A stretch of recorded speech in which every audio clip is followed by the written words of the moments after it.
정봉재 정치쇼 1부 순서 들어가겠습니다. 자, 1부는 뉴스 브리핑으로 시작합니다. 하호영 한겨레 신문 기자, 한겨레 20일 자리하셨습니다. 네, 안녕하세요. 한겨레 20일 하호영 기자입니다. 안녕용이에요? 한겨레 20일 하호영 기자. 예. 자, 인사하시고 노래 한 곡 듣고, 아니 이건 아니구나, 아까 했던 거구나. 자, 첫 번째 뉴스 브리핑. 예. 한겨레 20일 단독 기사가 떴어요. 예. 2012년입니다. 예. 12월 11일부터 16일까지 당시 떠올려 보시면 국정원 댓글 사건의 시작이 그때입니다. 제가 감옥에 있을 때 면회 온 사람들한테 하늘의 기운이 이상하게 흐르고 있다. 예. 조심해라. 예. 12월 11일 날요. 국정원 요원 김아무 계시죠. 예. 국정원 요원이 문재인 민주통합당 후보의 비방 댓글을 달고 있다라는 제보를 받고 누구죠 이분이? 김하영 씨입니다. 김하영 씨. 예. 예. 그 내부 제보자 연락이었죠. 그렇죠. 결국은 5년 만에 밝혀졌죠. 내부 제보자였다는 거. 누구라고 한 게 나왔어요? 예, 나왔습니다. 누구요? 한겨레 21일에서 인터뷰를 했었는데요. 내부 제보자를 뭐라 그러죠? 영어로? Deep Throat. 혹은 빨대라고도 하죠. 네. 예, 얘기했어요. 예, 간단하게만 좀 설명을 드리면요. 그때 당시에 떠올려 보시면 12월 12일이 왜 중요하냐면 대선을 불과 8일 앞두고 있었고요. 대선을 향해 가면서 당시에 문재인 후보가 박근혜 후보를 바짝 추격하고 있었던 때입니다. 그래서 이 사건이 어떻게 진행되느냐에 따라서 대선 판도를 뒤흔들 수 있는 핵심적인 사건이었습니다. 골든 크로스가 일어나기 바로 직전. 예. 그래서 12월 11일부터 16일 사이에 당시 핵심적인 그 사정기관 사람들이요. 예. 경찰 그리고 국정원 10명의 통화 기록을 저희들이 입수해서 분석한 겁니다. 분석했더니? 예, 분석했더니 실제로 예. 비정상적으로 성향이 드러나요? 그렇죠. 3,295건이 11일과 14일, 16일에 몰려서 드러나고요. 예. 그리고 11일과 14일? 네, 실무진이 단순히 통화하는 것이 아니고요. 그 경찰이나 국정원의 허브를 통해서, 그러니까 특정인이 등장을 합니다. 그 중에 한 사람은 그 당시에 2차 장사나 있는 국익정보국장인데요. 지금 구속돼 있습니다. 예. 그 사람을 통해서 진행이 되고요. 또 경찰 쪽에서도 당시에 경찰 주요 간부를 통해서 주요 통화가 오간 그런 정황을 확인을 했습니다. 특히나 이번 분석에서 드러난 것은요. 예. 청와대가 등장한다는 겁니다. 오호. 예, 당시에 이달곤 정무수석이 국정원 2차장과 통화를 한 건데요. 보통 정무수석이면 국정원하고 통화를 하는 것이 당연하다라고도 생각을 하실 수 있는데 실제로는 정무수석실 산하에는 국정원이 없고요. 민정수석실 산하에 있습니다. 예. 그래서 정무수석이 왜 국정원과 통화를 했을까라고 추정을 해볼 수 있는 여러 가지 근거들이 있습니다. 어허. 정무수석실 산하에는 경찰이 있거든요. 예. 그래서 경찰에서 수집된 정보와 국정원이 해야 할 방향이 조율된 것이 아니냐라고 추정을 해볼 수 있는 강력한 근거가 이번 보도로 드러난 겁니다. 예. 그리고 또 한 가지는요. 김용판 서울청장이 밤 11시에 긴급 보도 발표를 하잖아요. 그게 이제 조금 이따 설명드렸어야 할 16일인데요. 16일 상황을 조금 말씀을 드리면 16일 날 마지막 대선 토론이 있습니다. 마지막 대선 토론이 있었는데 당시 토론회 때 박근혜 후보가 문재인 후보한테 이렇게 말합니다. 만약에 댓글이 나오지 않거나 이게 혐의로 드러나지 않으면 책임져야 한다. 이건 굉장히 톤을 높여서 얘기한 거거든요. 어허. 나 알고 있어? 그렇다고 볼 수밖에 없는 발언이죠. 그리고 실제로 토론이 있은 직후에 경찰이 댓글과 관련된 내용이 나오지 않았다라고 중간 수사 결과를 발표를 전격적으로 합니다. 밤 11시에. 밤 11시에. 아직도 기억이 생생한데요. 그러고 나서 10분여 뒤에 국정원에서 보도자료를 냅니다.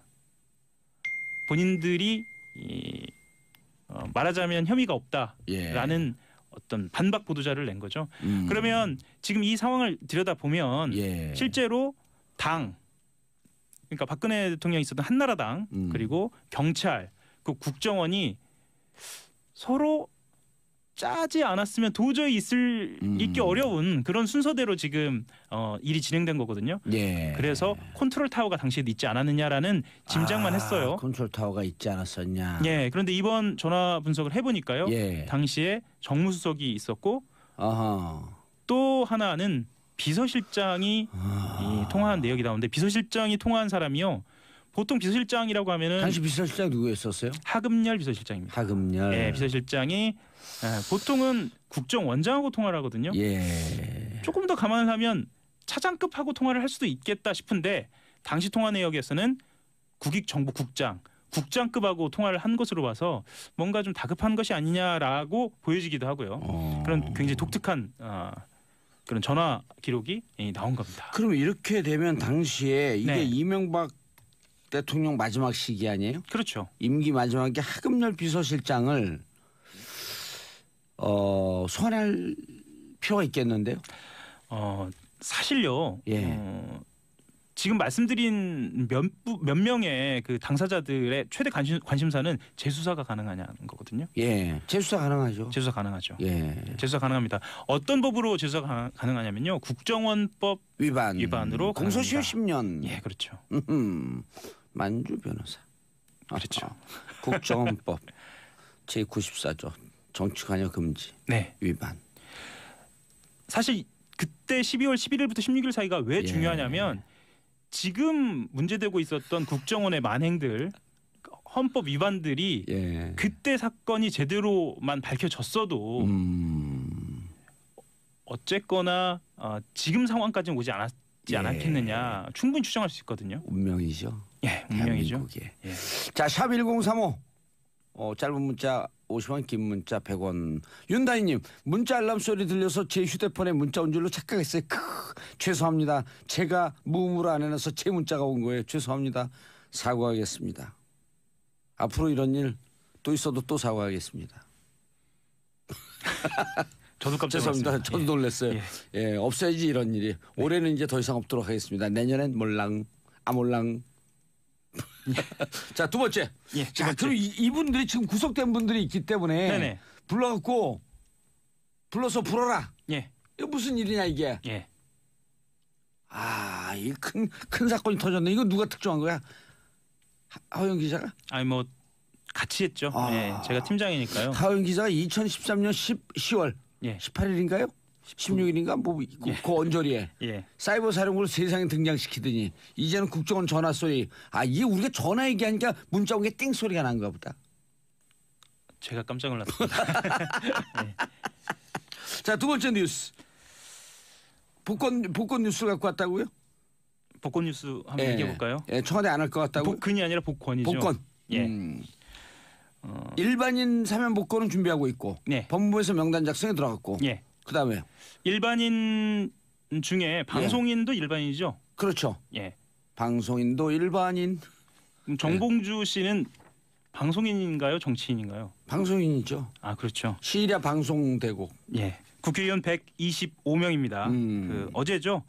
2007년 대선에서 이명박 당시 한나라당 후보의 BBK 소유 의혹을 제기하다 실형을 선고받은 정봉주 전 의원의 사면 복권을 요구하는 탄원서를 엄밀히 따지면 실형을 다 살았기 때문에 사면은 된 거고. 그렇죠. 복권만 있으면 되는 거죠. 근데 저는 의문점이 하나 있는데요. 첫 번째는 정봉주 씨가 정치인인가 방송인인가? 그럼 방송인이죠. 그리고 또 하나는 Right Now 방송하고 있잖아요. 나이가 정말 57세인가? 그렇게 나왔어요? 제가 알기로는 좀 많은데요, 이거. 그냥 뭐 나이가 많네. 어쨌거나 지금도 실검에 오를 만큼 국민적 관심사죠. 근데 청와대 입장은 뭐예요? 청와대 입장. 공식적인 것과 비공식적인 거를 말씀을 드릴까요? 공식적인 것은 일단 정치인 사면은 없다. 근데 정봉주는 정치인이 아니기 때문에 고려 중이다. 그리고 지금 다스 의혹이 제기되고 있잖아요. 이 다스 의혹의 핵심에는 BBK가 있고요. 당시 BBK 진상 규명을 위해서 가장 앞장섰던 진상조사 특별단 단장. 당시 전략기획위원회 위원장 정봉주 전 의원. 근데 원래 이렇게 앞에 두고 얘기를 하는데 전혀 얼굴도 빨개지지 않으시네요. 저요? 즐거워요. 그러신가요? 관종. I'm so hot. 그러시네요. 당시 실제로 비공식 입장은 그래서 내용들은 다 아니까 이제. 그렇죠. 비공식 입장 청와대. 어렵지 않을까? 누가요? 백원호 민정비서관? 거기서 어렵다 그래요? 조국 민정수석은 그렇게 실명을 거론하셔도 되나요? 그럼요. 예, 여기는 쉬우니까요. 예, 백원호 민정비서관은 어렵다. 네. 없다. 그러나 조국 민정수석은 내심 해야 되는 거 아니냐라는 입장. 근데 그렇죠? 생각보다 온라인에서는 그 사면 복권과 관련돼서 예. 뜨겁지는 않네요. 왜요? 뭐 사면 복권을 꼭 해야 하는 거 아니냐? 뭐 이런 뭐 열풍 이런 게 불 줄 알았는데 그 정도 예. 열풍은 아닌 것 같습니다. 예, 왜냐하면 예, 왜 그러죠? 다스 때문에 예. 저절로 밝혀진 재심 청구해야 되는 거 아닌가 그게 대세더라고요. 그렇죠. 예. 오히려 그게 더 감동적인 것 같습니다. 아 싫어요. 아 그런가요? 예, 재심 청구 안 해요. 저절로 감옥 가요. 저절로요? 예. 아, 예, 알겠습니다. 알겠습니다. 다음 뉴스. 국세청 적폐 청산 작업. 태광실업 세무조사는 조사권 남용 정황이 있다. 이게 무슨 얘기죠? 벌써 9년 만입니다. 9년 만인데요. 예. 국세청에도 적폐 청산 기구가 있습니다. 국세행정개혁 태스크포스인데요. 예. 주되게 노무현 전 대통령 서거 예. 발화점이 된 퇴광실업. 태광실업 2008년 네, 2008년. 11월. 예. 세무조사에 대해서 중대한 조사권 남용이 의심된다라고 판단했습니다. 아, 우리가 그때 얘기했던 표적 수사. 예. 목표를 결정하고 그렇죠. 그걸 파고 들어갔다. 이런 정황이 있다는 거죠? 그렇죠. 예. 그게 노무현 2008년 대통령을 7월입니다. 보내야 되겠다. 예. 이런 의도였었죠, 그러면은. 다분히 의도가 있었다는 예. 거죠.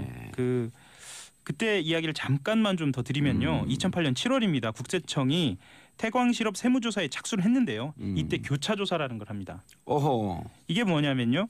그 태광실업이 부산에 본사를 두고 있어요. 예. 그런데 흔히 국세청의 중앙수사부, 뭐 저승사자라고도 합니다. 워낙 세게 세무조사를 하니까요. 이 국세청의 핵심 부서인 서울지방국세청 조사사국에서 나섭니다. 조사사국 국세청의 검찰이라고 하는. 그렇죠. 예. 또 특이한 점은 세무조사가 종료되기도 전에 예. 11월입니다. 검찰에 태광실업 정산개발을 고발하면서 속전속결로 예. 처리가 됩니다. 그래서 드디어 박연차 게이트가 시작되는 거죠. 그리고 이듬해 5월입니다. 예. 노무현 전 대통령이 5월 23일이요. 네, 서가셨고요. 예, 그래서 많은 분들이 국세청의 조사는 의도된 표적 수사였었고 노무현 대통령의 죽음은 기획된 살인이었다라고 네. 주장했던 분들이 있었죠. 그렇죠. 그게 이제 그 일단이 드러나네요. 예, 예, 그럼 예. 어떻게 돼야 되나 이것도 또.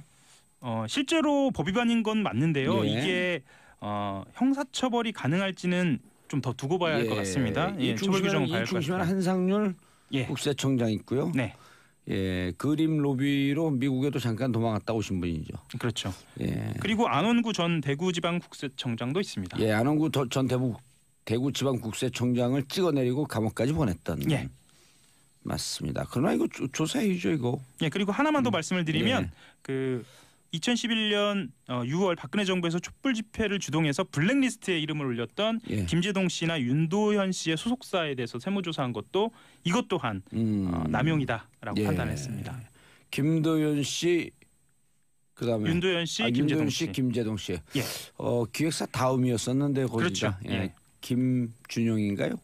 대표가 예, 김용진인가 뭐 예. 이름도 헷갈리네. 이제 우리 대학 후배인데. 아 그러신가요? 예. 예. 자, 다음 뉴스.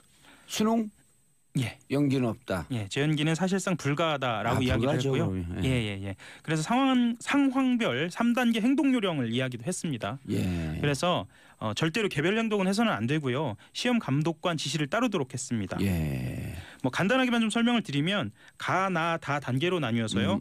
그 아주 경미한 경우에는 중단 없이 시험을 치르게 됩니다. 그다음 나. 예, 나 단계 같은 경우에는 경미하지는 않지만 안전의 위협이 있으니까 일단 책상 아래로 대피. 예. 그다음에 다단계는 말 그대로 대피. 이 상황이 마지막 됩니다. 다 단계는 대피다. 그렇죠. 그런 예. 일 없어야 되겠죠. 그런 일 절대 없어야겠죠. 가나 다 단계 어느 것도 없습니다. 수험생 여러분 힘내시고요.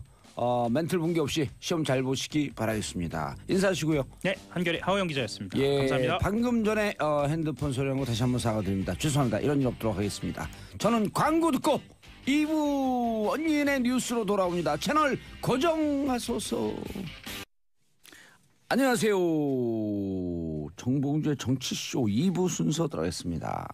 언니 뉴스. 자, 세상의 반. 요즘은 이제 중심으로 떠오르고 있는 여성의 시각. 엄마, 언니의 시선으로 뉴스를 고르고 분석해 드립니다. 이상 작가분들이 쓴 글이었습니다.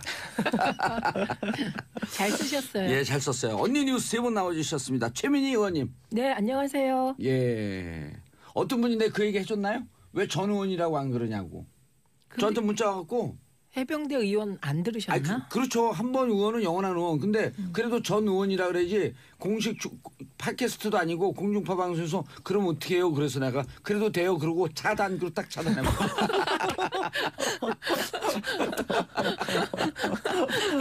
아니 그러면 우리 뜻대로 살아야지. 안 그래요, 최 의원님? 그럼요. 예. 해병대 언제 갔다 오실 거예요 또? 해병대 뭐 인연이 되면 또 예. 가야죠. 왜 내 코에 때를 미르세요? 때 아니고요. 머리카락이 이렇게 가려워가지고. 양지열 변호사님. 예, 안녕하세요. 정말 물어본 분들 많아요. 뭐라고요? 여자 맞냐고. 목소리를 제가 말하고 있었으니까 지금 목소리로. 근데 여자인데 목소리 남자 같아요. 그죠? 아, 또 나겠다. 자, 고란사의 중앙일보. 네, 안녕하세요. 안녕하세요. 오늘 막 가을 여인. 방송 끝나면 근데 진짜 고란사 이러고 혼자 흥얼거리고 다녀요. 네. 우리 작가분들이. 고란 그건 기자님 아니고. 가는 가을이 아쉬웠나 봐요. 헤어 하셨어요? 네, 헤어했습니다. 근데 이게 오늘 그 헤어 수준이 좀 떨어지는 것 같아. 레벨이. 그래서 다운 걸. 다운 걸. 아름다운 걸. 아, 네, 감사합니다. 아, 방송 다운 시작도 걸 안 했는데 머리 아플 걸 알았어. 바카스 드릴까요? 자, 첫 번째 뉴스 하기 전에 샵 1035 짧은 문자 50원 긴 문자 100원 문자 지워버렸어요. 작가가 안티야. 자, 임지연님 언니 뉴스다 기다렸어요.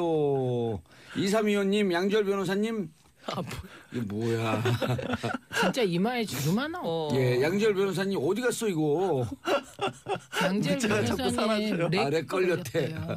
예, 양지열 변호사님 응원 문자인데 그거 읽자마자 렉이 걸려갖고.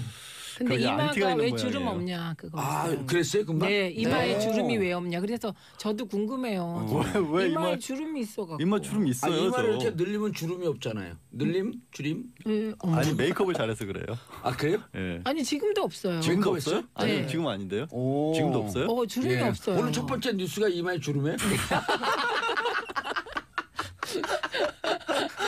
양지열 변호사님 저번에 TV에서 봤는데 어쩜 이마에 주름 하나 없이 맨들맨들하세요. 비결이 뭐예요? 아유 맨들맨들을 이렇게 하면 아주 긍정적인데 이걸 표현을 바꾸면 반질반질. 반질반질하지. 사실 컴플렉스예요 저는. 왜요? 예, 이마 넓은 게. 아니 근데 오 이제 시원한데요 뭐. 탈모처럼 보여가지고. 아니 근데 이제 나중에 라이트 킨 것 같이 될까봐. 아니 그러니까. 아니요 탈모 아니에요. 딱 아 근데 보면. 이게 아니 장차. 저는 초등학교 때부터 이랬어요. 그래서 옛날에는 중학교 때 사진 들고 다녔어. 나 원래 이랬다. 원래 이게 빠진 게 이랬다. 아니다. 아, 그럼 이게 확장해 가고 있는 게 아니에요? 아니에요. 그러니까 늘 그렇게 아니 근데 보시더라고요. 양지열 변호사 탈모가 두 번째 뉴스예요? 어머 죄송해요. 저는 확장성 탈모 장애인. 아니 아니에요, 절대. 아니에요. 그리고 동생도 한의사, 아버님도 한의사기 때문에 절대 탈모는 없어요. 아. 탈모에 좋은 약만 먹어요. 그건 아닌데요. 예, 그것까지는 아닌 것 같아요. 그것까지 아니에요? 예, 그것까지는 그냥 아닌 선천성 예. 맨들맨들이. 선천성 뺀질뺀질. 천성 뺀질. 예. 아니 근데 여자분이 이마가 넓으니까 시원하고 좋네요.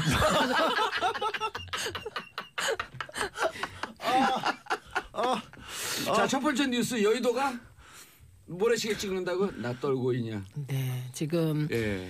그러고 보니 그 네. 검사님이 그런데 이제 중요한 그러네. 건 떠는 이유는 뭐냐면 빙산의 일각과 빙산의 관계라고 보시면 될 것 같습니다. 빙산의 일각과 예. 관계. 지금 빙산이 하나 떠올랐는데요. 네. 그게 최경환 전 의원. 최경환. 진짜 현직입니다. 죄송해요. 최경환 의원 관련해서 어허. 국정원 특활비를 상납받았다. 이게 예. 뇌물성이 있다. 이렇게 어허. 해서 최경환 의원이 이제 검찰이 집도 압수수색하고 어허. 의원회관도 예. 압수수색했습니다. 그러니까 이거는 그 실세 전 정부의 실세 의원이잖아요. 예. 의원이면서 동시에 현 의원을 이렇게 검찰이 압수까지 한 것은 상당히 자신이 있다 이렇게 보입니다. 근데 네. 이제 중요한 건 최경환 의원은 할복까지 나는 이게 정말 사실이 아니다 결백하다. 그래서 할복을 사실하면 할복하다. 알고겠다. 어제 대구에서 하겠다 그랬죠. 동대구역이요. 아 동대구요? 네, 거기 보수의 심장에 그 오. 상징의 심장인 동대구요. 오. 네. 아 근데 할복이라는 거는 예전에 예. 일본에서 무사들이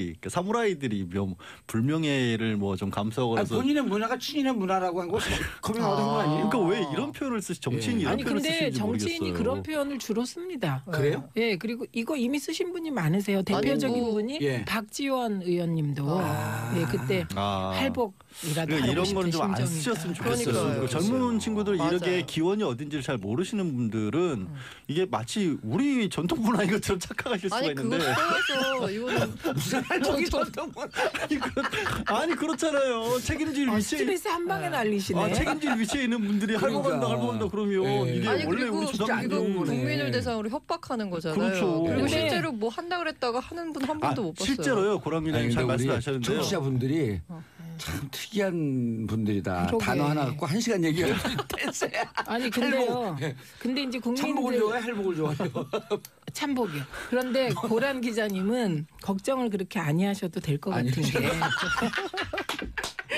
이 무슨 전통 문화가 나오니까 아니 하셔도 됩니다. 네, 할복하겠다는 것에 대한 국민들의 반응은 예. 그냥 무풀 내지는 어허. 뭐 그냥 반기는 일부 이상한 분들도 좀 계시더라고요. 그래서 조대원님 동대구역이 뭔 죄냐? 아니, 동대구역이 뭔 죄가 아니라 저 청소하시는 분들. 왜 그러세요? 그래서 너무 국민들께서 여기까지는, 바라는 건 그냥 검찰이 공정하게 수사하고 최경환 의원은 검찰 수사에 응하라. 신명하는 거다. 네. 네, 이런 그리고 거입니다. 이게 무슨 홍준표 대표인가요? 무슨 야당 탄압 코스프레를 또 갈라 그랬었잖아요. 네. 예, 그 야당 탄압뿐만 아니고 지금 홍준표 대표는 그 야당 탄압 말씀하실 때가 아니에요. 예. 그분은 특활비 렉 걸려가지고 네, 지금 큰일 났어요. 네. 근데 본인은 SNS에 장문을 남겼죠. 8가지 이유를 들어가면서 홍준표도 받았어요. 아니 그게 아니, 뭐냐면 아니, 아니, 아니. 그 지금은 이제 어느 게 사실이냐 예. 논란이에요. 어허. 예, 그러니까 특활비 논란이 이미 홍준표 대표가 성완종 리스트에 예. 1억 받았다는 아하. 그 의혹이 일 때부터 특활비 얘기가 나왔습니다. 이것도 남이 한 게 아니에요. 홍준표 대표 자신이 뭐라고? 예, 해명을 했어요. 그 돈이 아니라 내 특활비 일부를 집사람에게 줬는데 집사람이 모아서 1억 만든 거다. 이런 식으로. 오. 네, 엄청난 그래서 재테크. 특활비 논란을 최초로 일으킨 장본인은 홍준표 대표세요. 그러니까 본인 입으로 시인하신 거잖아요. 그렇죠. 내가 시인해놓고 특활비를? 이번에 이제 특활비 이렇게 막 돌아다니니까 예. 이분이 이제 살짝 해명을 바꾼 거예요. 예. 그거는 아내한테 내가 특활비를 줬다는 게 아니라 내가 특활비로 말하자면 돈 번 돈을 안 갖고 가서 아내가 생활비를 절약해갖고 그 돈을 모았다는 뜻이었다. 이렇게. 그게 무슨 말이에요? 막걸리 아니 못 그 알아듣겠어요. 전에는 이런 거죠. 특활비를 받기 전에는 예. 내가 그 월급으로 뭐 기자들 밥 사고 활동비 썼는데 예. 특활비를 받게 되니까 돈이 남지 않느냐. 아하. 그래서 아내가 모았다라고 한 건데 아. 그 말이나 엎어치나 그만해. 매치나. 근데 예. 그게 아니고 그게 엎어치나 매치나가 아니라 엎어치면 문제고 매치면 무죄예요. 그러니까 유무죄가 갈리는 거예요. 오늘 그런데 작도 타셨어 아주 그냥. 저요? 예, 계속 타세요. 그래갖고 지금 이제 문제가 되는 건 원혜영 의원이 당시 예. 원내대표. 예, 그때 당시에 홍준표 원내대표가 새누리당 원내대표일 때 민주당 쪽에 원내대표였습니다. 예. 그런데 이번에 해명을 하면서 민주당 원내대표에게 자신의 특활비 일부를 줬다. 어허. 이렇게 얘기를 한 거예요. 그러니까 진짜 원혜영 그거 여쭤보고 싶었어요. 그거 있을 수 없는 일입니다. 그렇죠. 왜냐하면 국회 특활비가 있고 국회 특활비가 여야로 나누어서 가기 때문에 예. 그 옛날에 그 군부 권위주의 정권 시절에 여야면 모를까 요새 누가 야당 원내대표가 여당 원내대표한테 돈 받으면 신문에 한 줄 나면 그냥 꼴가닥이에요. 그러니까요. 아니 그런 문화 자체가 완전히 없어졌어요. 없어요. 아니 근데 특활비 하는데 국정원 특활비는 왜 출처를 그러니까 어디다 썼는지를 묻지 않잖아요. 예. 이런 특활비도 묻지 않나요? 예, 그러니까 묻지 않는다는 게 네. 정확히 얘기하면 영수 처리를 요구하지 않는다예요. 예. 근데 그래. 그러면 이른바 회사로 따지면 이제 네. 판공비거든요. 그러니까 이번 네. 기회에 아예 이거 없애버리면 안 돼요?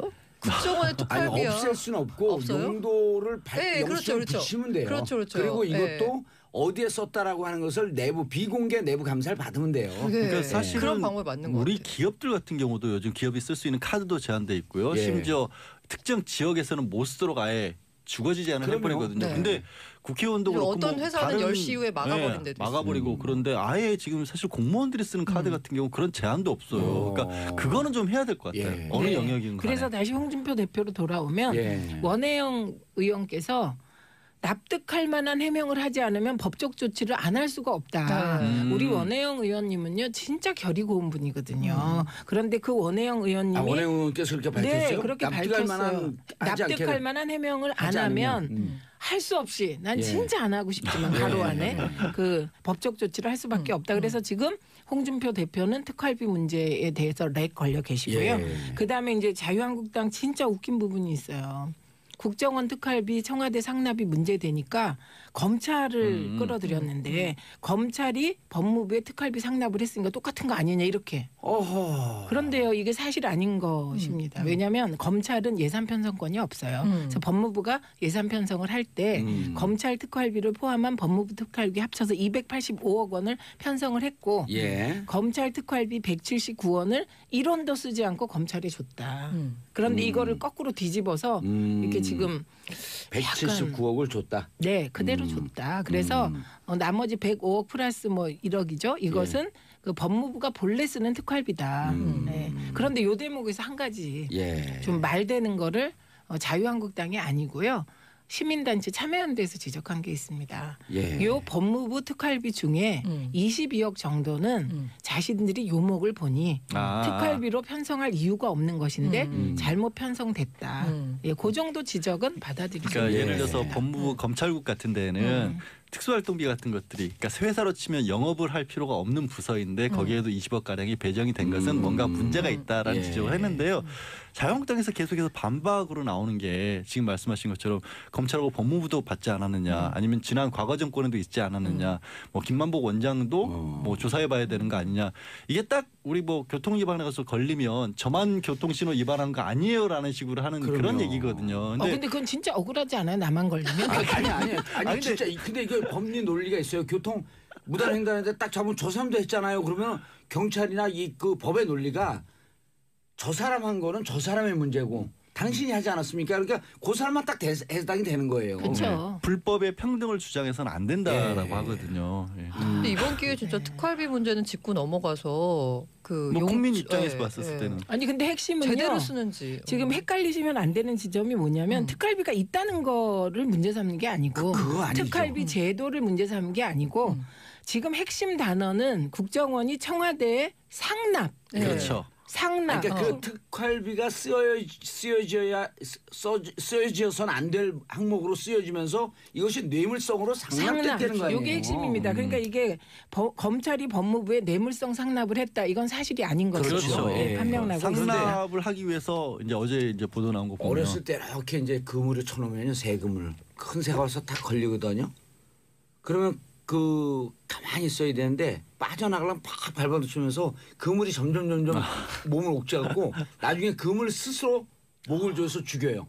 지금 그런 형국. 아니 그러니까 빠지면 지금 그물에 걸린 거거든요. 그리고 이 그물은 정의와 합법의 그물이에요. 그럼 가만히 있어야죠. 왜 자꾸 빠지는 지금 해명이 점점 더 이상하니까 국민들이 보기에 점점 더 이상해지는 거예요. 이렇게 멋있는 말씀도 하실 줄 진짜 아시네요. 그건 멋지고요. 그다음에 또 해요? 계속 뉴스로 하나만 단독 브리핑해요? 어떡하죠? 그럼 그만 아니 하려고 그래서 해도 안 돼. 정세균 그거 해야 의장이 돼. 그 항의했다고 그 무슨 내용이에요? 국정원에 항의를 했다는 거는 마치 국정원이나 검찰에 이제 얘기하는 건데 특활비를 가지고 최경환 의원을 막 의원실을 압색하고 이게 이제 막 알려지니까 국회 전체가 특수활동비를 받은 것처럼 오명 그렇게 되니 그 부분에 대해서는 신중을 구하라. 그렇게 얘기했고 그러나 뒤에 검찰이 엄중하게 수사해야 된다 이렇게 붙이셨습니다. 그런데 그 특활비 받아갖고 국회 회관에 안 둬요. 회관 압수수색 안 해도 돼요. 그 얘기를 지적들 하시는 거예요. 2015년 당시면 경제부총리 했으니까 부총리실을 압수수색을 해야지 왜 의원실을 했냐라는 아니, 건데 부총리실이 그 후에 이제 부총리가 없으니까 할 근데 때가 거기밖에 없죠. 2015년이에요? 가만있어. 2014년서부터 16년까지인가 오래 했는데 2015년이면 롯데 홈쇼핑 재승인 받을 때인데 그 경제부에서 관리하나? 갑자기 아니 롯데홈쇼핑 재승인 관련하여 그 처음에 모 일보에서 2016년 7월에 보도할 때는 전병헌 전 수석이 타겟이 아니었습니다. 최경환 의원이라고 실명 거론했잖아 아시아투데이에서. 그런 보도까지 있었죠. 그래서 둘이 법적 논란이 있었죠. 자 양지열 변호사님 특활비 받았어요? 아니요, 안 받았는. 제가 줬잖아요. 특할 커피. 아, 커피가 저는 오늘 이 특활 커피 너무 맛있습니다. 다음 뉴스 넘어가는 다음 뉴스. 말씀이시죠? 부자 세습 문제? 뭐 요즘 명성교회가 굉장히 세간에 화제가 많이 되고 있죠. 정말로 뭐 교회 신도수만 10만인 교회였고 그 교회가 이제 장로교 쪽에서도 굉장히 명망 있는 교회였던 모양이에요. 저는 개인적으로는 잘 몰랐는데 거기 교회 목사가 이미 2년 전에 목사님이 은퇴를 하셨고요. 원래는 요즘에 한참 문제가 되고 있는 아들에게 자기 자리를 물려주는 행위를 하지 않겠다고 재직할 때부터 여러 번 반복을 해서 얘기를 했었는데 결국에는 어떻게 된 거냐면 명성교회가 아니라 그 아들이 새누리 명성교회인가라는 이름으로 별도의 교회를 만들어서 나갔었습니다. 이른바 프랜차이즈가 있었던 거예요. 그런데 그러니까 그 이유가 뭐냐면 세습을 안 해주겠다는 이유로. 그런데 결국 2년 동안 담임 목사를 선출하지 않고 있다가 얼마 전에 결국에는 합병을 다시 시키는 거죠. 합병을 하고 그 목사로 원래 교회로 이제 초빙을 해왔습니다. 그래서 지난 주일에 일요일에 이제 새로 선출된 뭐 목사님 성함이 또 하나시다 보니까 하나님이 돼버린 거죠. 하나님께서 이제 새로운 그 예배를 보신 겁니다. 주일 예배를. 근데요, 이 김상환 목사님이 김삼환 목사님이 2014년에 세월호 망언으로 네, 그때 이제 뉴스에는 그때 가장 유명해지셨었죠. 그리고 이분이 이제 탄핵 과정에서 박근혜 대통령과 청와대에 들어가서 조언했다는 그분이고요. 그때. 근데 이제 문제는 이게 그럼 왜 이렇게 돌아왔느냐라는 얘기를 하고 나오면서 결국에는 이거 혹시 돈 때문인가 하는 세간의 의혹이 많이 나왔었던 거예요. 돈이 왜냐하면 한 번 이 명성교회 관련해서 명예훼손 사건이 벌어졌는데 명성교회의 한 장로 한 분이 스스로 목숨을 끊는 일이 있었죠. 근데 그거를 언론에서 보도를 하면서 목숨을 끊은 이유가 결국에는 이 800억 원대의 비자금이 있었다라는 식으로 보도를 합니다. 비자금이 800억 원이었던 거예요. 국정농단의 그 기업들에서 거둔 액수하고 거의 맞먹는 숫자인데, 그러니까 어떻게 된 거냐면 한 교회에서요? 그러니까 해마다 이제 교회에서 필요한 돈들이 있을 거 아니에요. 뭐 봉사도 하고 교회 운영도 하고 그러고 남은 돈들이 적립된 부분이 800억 가까이 됐었다라는 건데, 근데 그거를 명예훼손으로 고소를 했는데 교회가 우리 교회 그런 일 없다라고 아니 졌어요. 실제로 그런 일이 있었던 거예요. 교회가 졌어요. 그럼 800억은 어딨냐? 근데 그분은 왜 목숨을 끊었어요? 그러니까 그거는 아직 밝혀지지 않은 거예요. 일단은 그 비자금을 관리하는 것과 관련한 어떤 극도의 스트레스가 있었을 것이다는 그런 식으로 언론에서 보도를 했었어요. 아니 근데 이렇게 항상 교회가 나오면 세습 얘기가 나오고 세습 얘기는 결국 돈으로 귀결되는 거잖아요. 이 문제의 근원이 이 종교 단체는 왜 국세청에 세금도 안 내고 뭔가 감사도 안 받는 건가요? 그거는 그래서 이제 그 교회 종교단체에도 세금을 내야 된다라는 게 법안이 통과가 돼서 2년 유예 기간 기쳐서 내년에 이제 내년부터 시행이 되거든요. 종교 단체 아니에요? 그것도 종교 그 성직자들이에요. 성직자들에게. 근데 법인 세금은 없어요. 전 세계 어디든 없어요. 그러니까 추적할 수 있는 길이 없는데. 일부 기독교 교회들이 그 세금 그 세법이 내년에 시행되는 것을 막고 있거든요. 반대하고 있거든요. 그 이유 중에 하나가 이게 혹시 그 종교인들 과세한다고 해놓고 혹시 교회 세금 추적하려고 하는 거 아니냐라는 그거 하나 하고 그다음에 이유가 있는 거죠. 사이비 정통에서 보기에 이른바 정통에서 보기에 사이비 종교인들이 세금 내면서 나도 종교인이다. 이렇게 자기를 신분 세탁하기 위해서 들어오는 거 아니냐. 그 돈은 좀 이해가 안 가요. 거기 두 가지 딱 이론이에요. 첫 번째는 종교인들에게 그 과세하는 것으로 끝나지 않고 그다음에 법인에 치고 들어오려고 그런 거 아니냐. 법인까지 확장. 두 번째는 사이비 종교인들 들어오는 건데 이거는 어거지예요. 그런데요, 고란 기자님, 이거 진짜 이 자체가 이해할 수 없는 거잖아요. 오늘 이 얘기. 아니 그리고 목사님 세습하는 사실 거. 세습교회라는 것은 그 장로교회 교회 총단에서는 그 교회 헌법이라는 게 있거든요. 교회 헌법에서 세습하지 못하도록 막아놓고 있는데 이게 또 황당한 일이 벌어지고 있는 게 명성교회가 세력이 워낙 크다 보니까 교회 총단에서 지금 재판은 열렸어요. 헌법 위반이라고. 그러니까 교회 총단의 헌법인 거죠.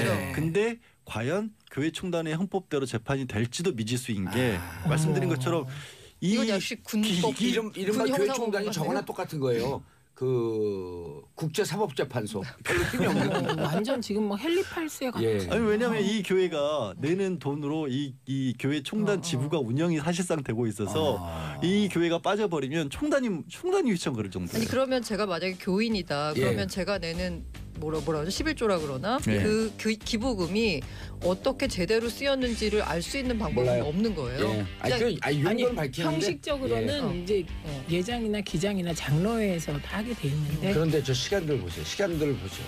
20초 남았네요. 예. 이제 끝내야 되고 광고 듣고 와야 되는데 이상한 다음 주에 뵙겠습니다. 아니 이상 왜 다음 주에? 왜요? 다음 주에 이상한 게 우리가 지금 고란 기자한테 보고하는 포메시아 전진력으로 자 광고 듣고 오겠습니다. 채널 고정하소서.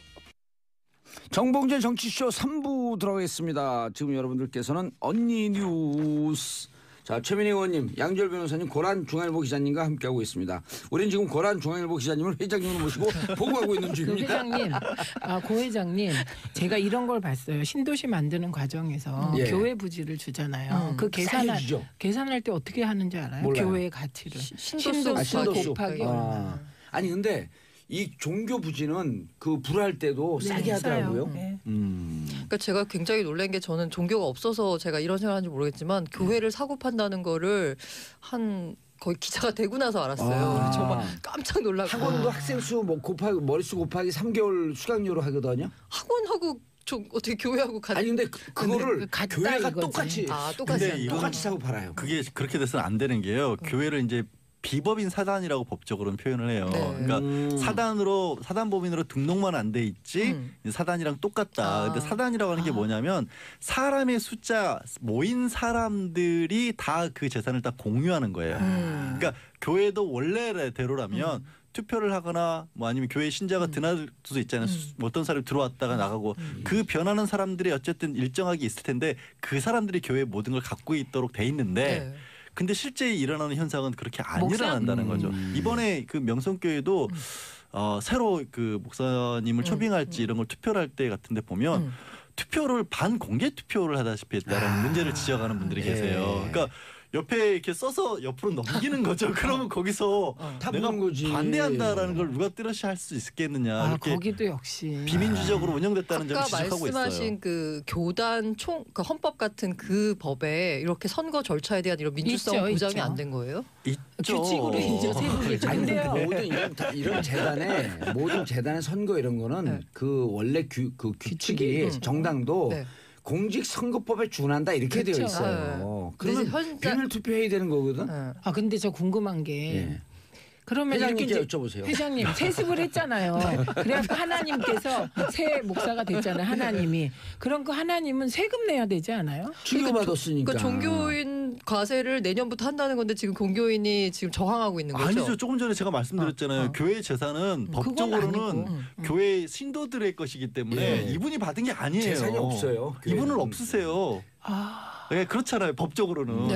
그냥 그러네. 관리를 하고 계실 뿐이죠. 관리를 하고. 학교 개념하고 사립학교하고 똑같아요. 사립대학교도 이사회 7명 아니에요. 네. 사립대학은 소유가 없잖아요. 누구 거예요 대학이? 이사장 거 아니거든요. 이사회 과반수의 수를 확보하고 있는 사람이 이사장을 하고 있을 뿐이에요. 그러니까 대학은 소유가 없는 재단이거든요. 네. 대학은 주인이 돈 그 자체예요. 네. 그리고 말씀하신 것처럼 이사회가 그걸 관리할 주인이 뿐이에요. 돈 자체. 이사장이 관리할 뿐이에요. 근데 지금은 재단법인은 그런 뜻이라는 그럼 거죠. 관리자가 지금 주인 행세를 하고 있는 거예요? 그렇죠. 왜냐하면 반기를 드는 사람들이 없으니까. 아니 재벌보다 조금 더 심해. 재벌은 그래도 2% 갖고 있기라도 하잖아요. 정말 이해가 안 돼. 자 오늘 회장님도 뭐 하나 보고 하셔야죠 이제 우리들에게. 네. 오늘 제가 말씀드릴 거는 혹시 그 이응 지읒 이런 문자 받아보신 적 있으세요? 이응지으셨고 우리 애들은 맨날 그렇게. 하던데. 그러면은 이제 조금 더 봐주자. 예. 이응 기역 리을 이응 이게 무슨 그건 뜻이 최민희 아세요? 의원이 잘할 것 같은데. 예, 이응기역 리을이응? 예. 이건 뭐 여러 가지로 해석돼서. 그래요? 보통 많이 쓰는 거 혹시 어떻게 몰라요. 모르세요? 뭐 이걸 난 지읒 리을만 다 알아요. 그렇지.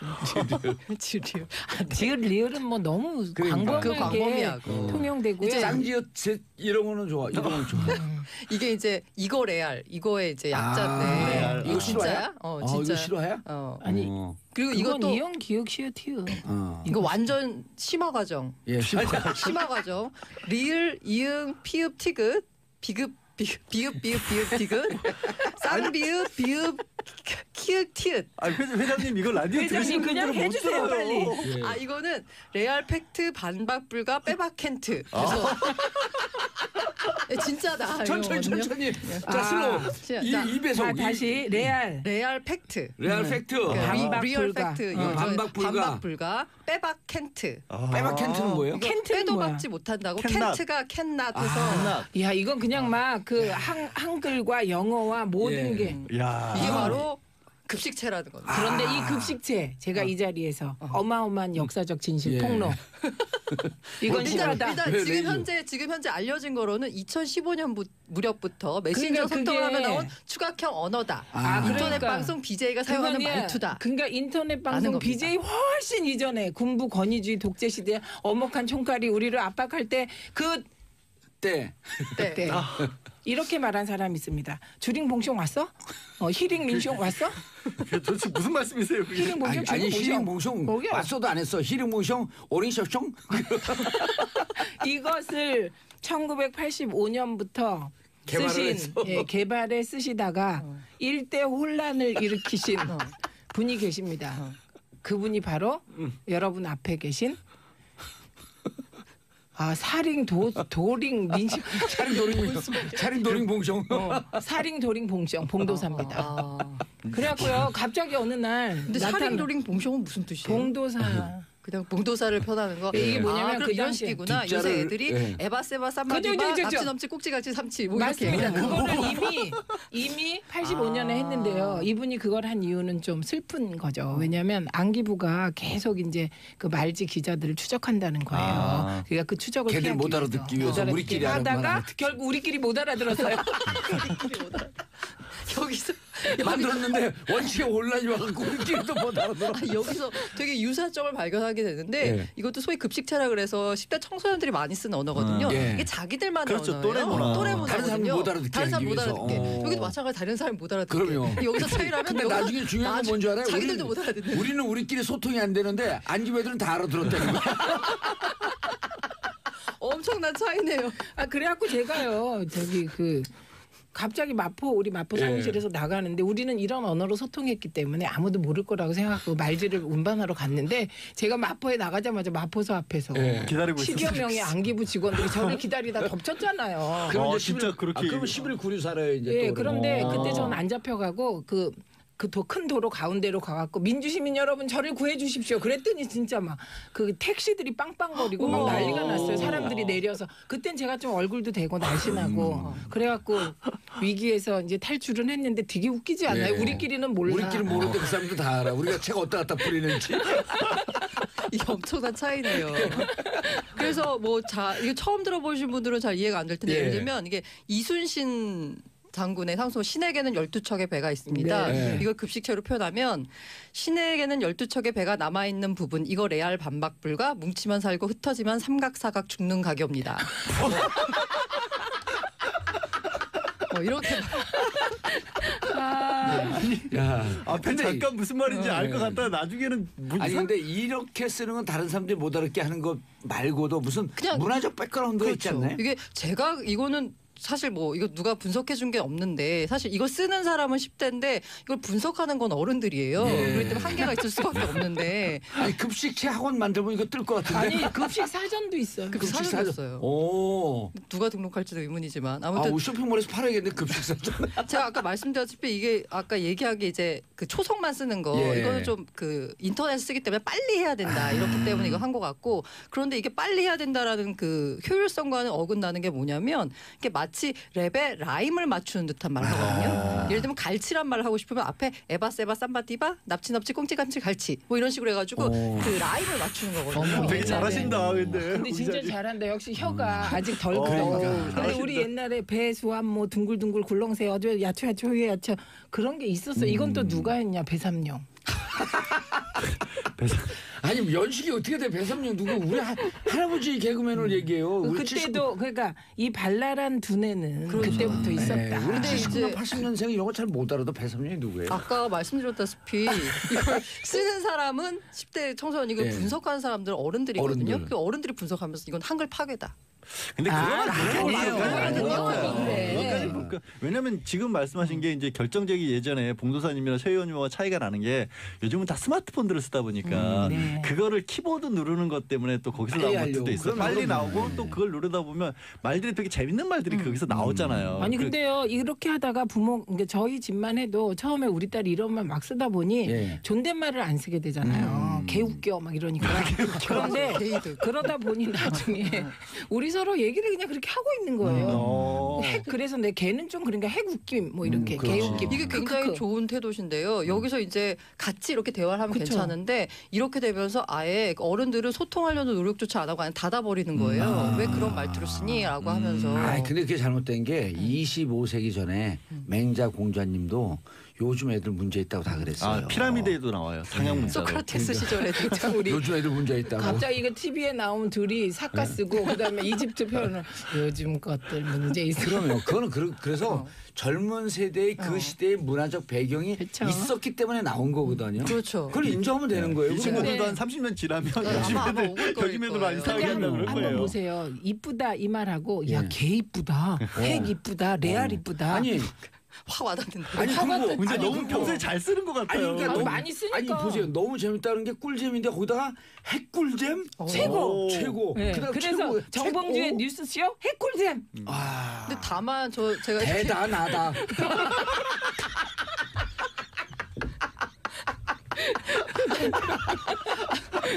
아니 그게 신종 문화니까 재밌잖아요. 익숙해지면. 근데 이게 이제 한 가지 우려되는 건 뭐냐면 제가 그 모 회사에 있는 되게 고위 간부님께서 하신 말씀이 신입사원이 들어갔는데 왠지 상상이가. 상무님인데 상무님 반가 이러면서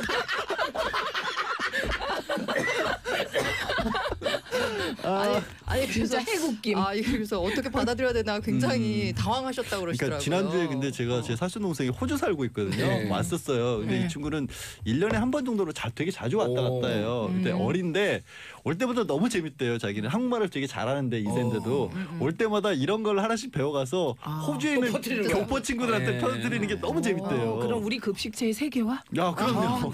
한류죠 이것도. 아니 우리가 지금 그 문화 한류, 음식 한류 있잖아요. 네. 노출되지 않은 한류가 또 있잖아요. 탄핵 한류. 헌법재판소에 67개 국가인가가 자료를 가져갔어요. 그 탄핵 과정을 너무나 정교하게 해서. 품격이 올라가네. 이 얘기를 들으니까. 그래 이제 급식체 한류야. 급식체. 저는 이제 뭐 이런 뭐 소통 이런 에서 어른들이 이렇게 해야 된다고 했는데 다만 한 가지는 좀 때와 장소를 가려서 썼으면 좋겠어요. 그런 걸 써도 괜찮은 장소가 있고 아닌 경우가 있잖아요. 이 얘기도 구리다. 근데 그것도 너무 구려요. 네. 아니 레알, 고향이 어디세요? 레알 729? 원래 고향이 어디세요? 근데 우리 고랑 기자님. 강원도래요. 그 구리가 많이 나와요.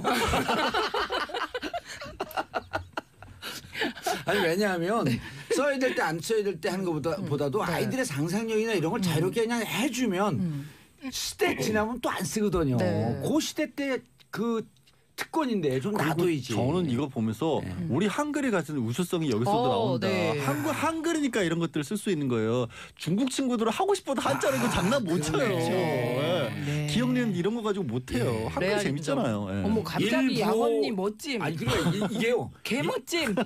개멋짐은 아니다.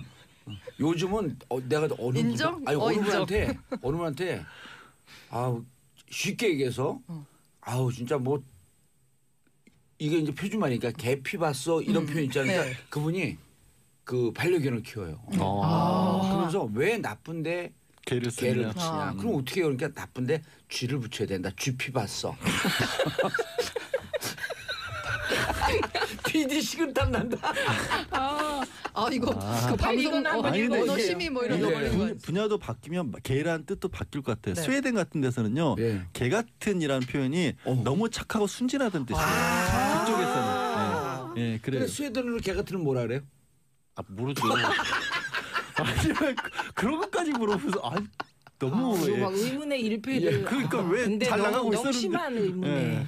우리나라 만세 개상. 우리나라도 개상이 칭찬이에요. 개같이 생긴 순둥하게 생긴 상. 고양이상 개상. 강아지상이라고 하죠 우리가. 이런 개상 받나. 근데 좀 음은 좀 그렇다.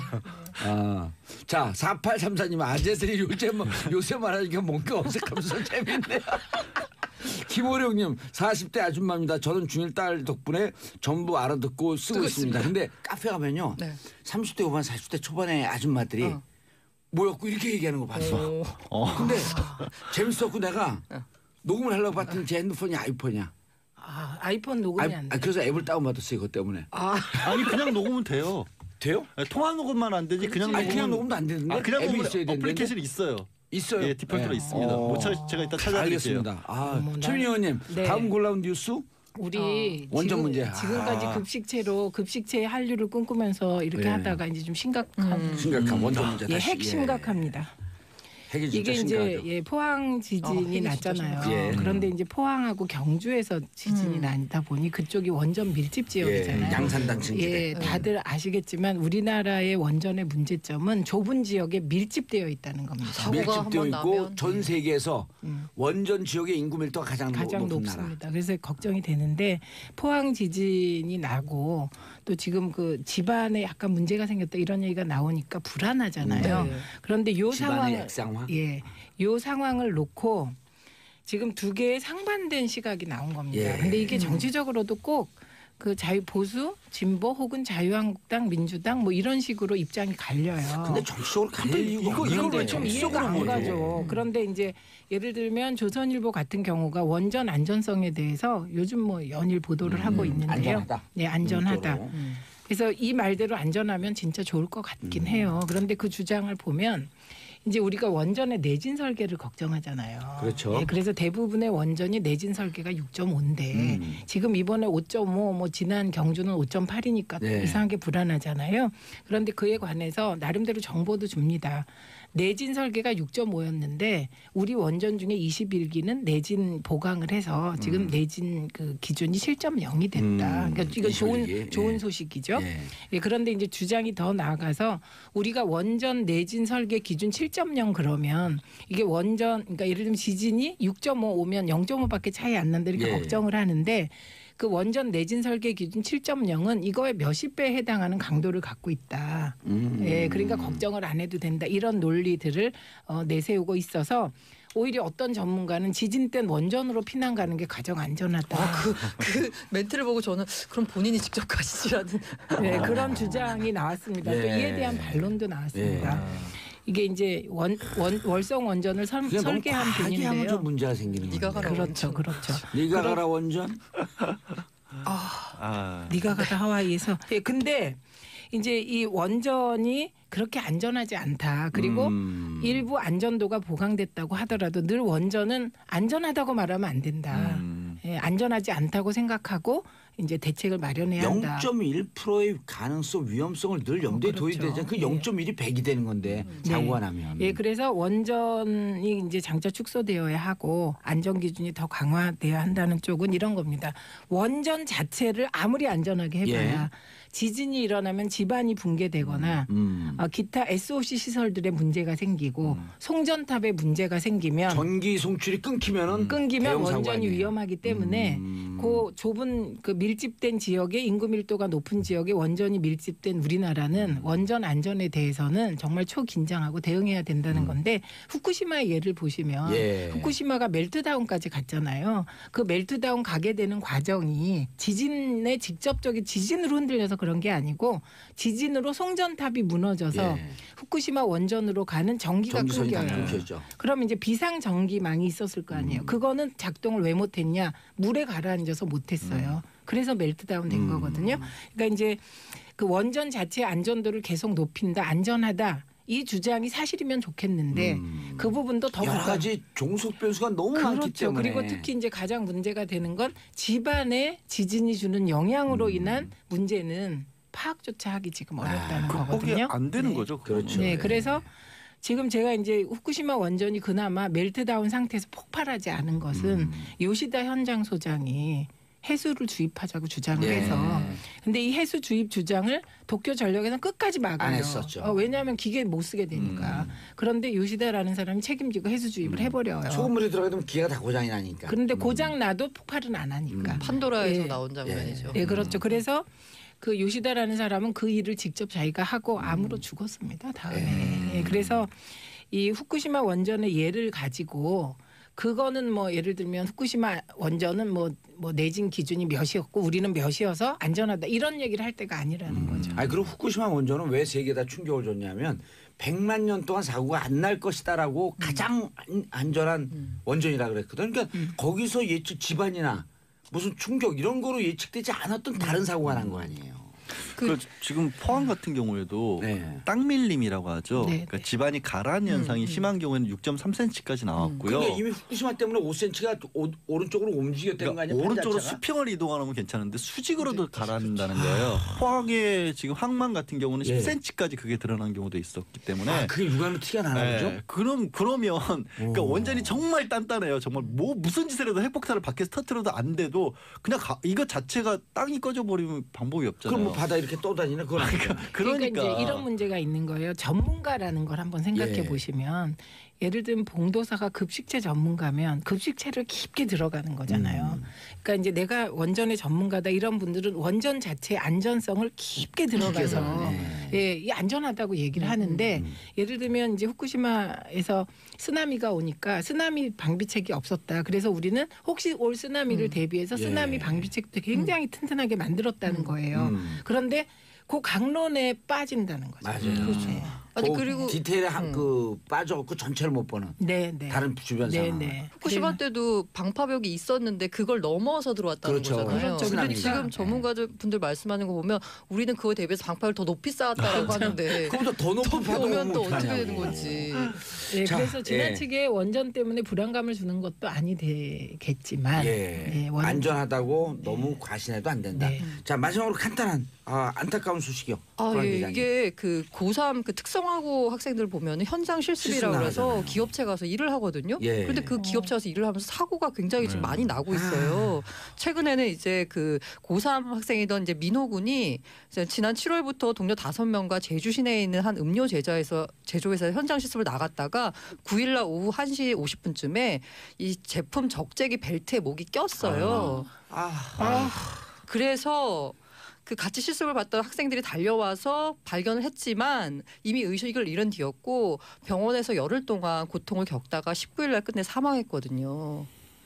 근데 이런 일이 일어나고 있는 게 지금 처음이 아니라 그 전에도 어떤 일이 있었냐면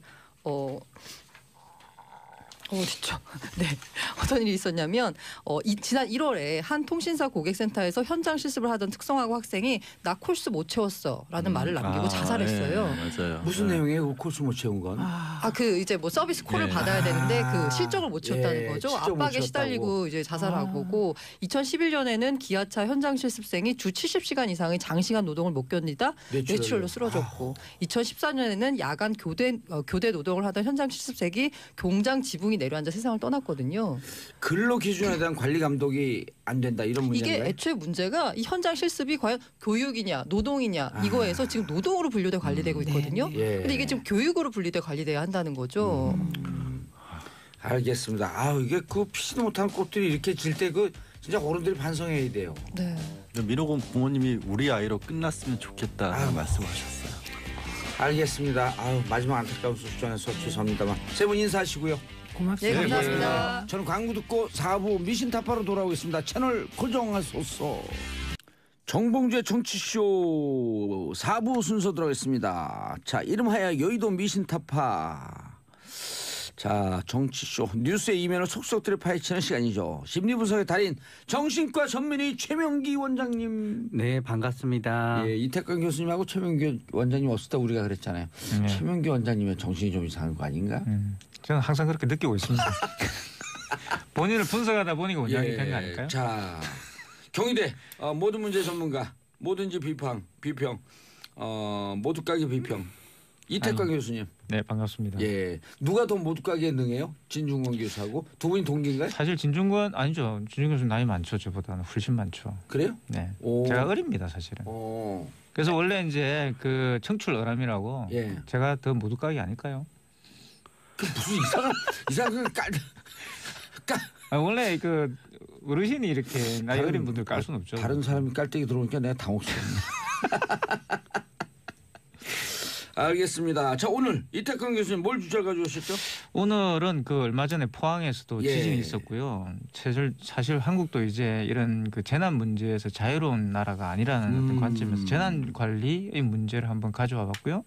재난 관리에서 빠질 수 없는 게 바로 정치 아니겠습니까? 정치인들이 어떻게 재난 관리에 대처할 수 있는가 이런 문제인데 사실 지난 15일에 지진이 있은 뒤에 한국에서도 좀 초유의 사태가 벌어졌습니다. 수능이 연기됐어요. 그렇죠. 물론 뭐 수능이 연기된 지 과거에도 있긴 있었습니다. 그러니까 하지만 이번 같은 경우는 특히 재난이 일어나가지고 거기에 대해서 대처하는 방안으로 수능이 연기되고 그러다 보니까 이제 사회적 분위기들도 과거 같지는 않은 것 같아요. 예. 과거에는 그냥 뭐 일어나는가 보다 이렇게 생각을 했는데 이제는 그 재난이 우리들의 생활에 직접적인 연관이 있다라는 것을 이렇게 말해주는 그런 하나의 그 사실로 받아들이는 것 같고요.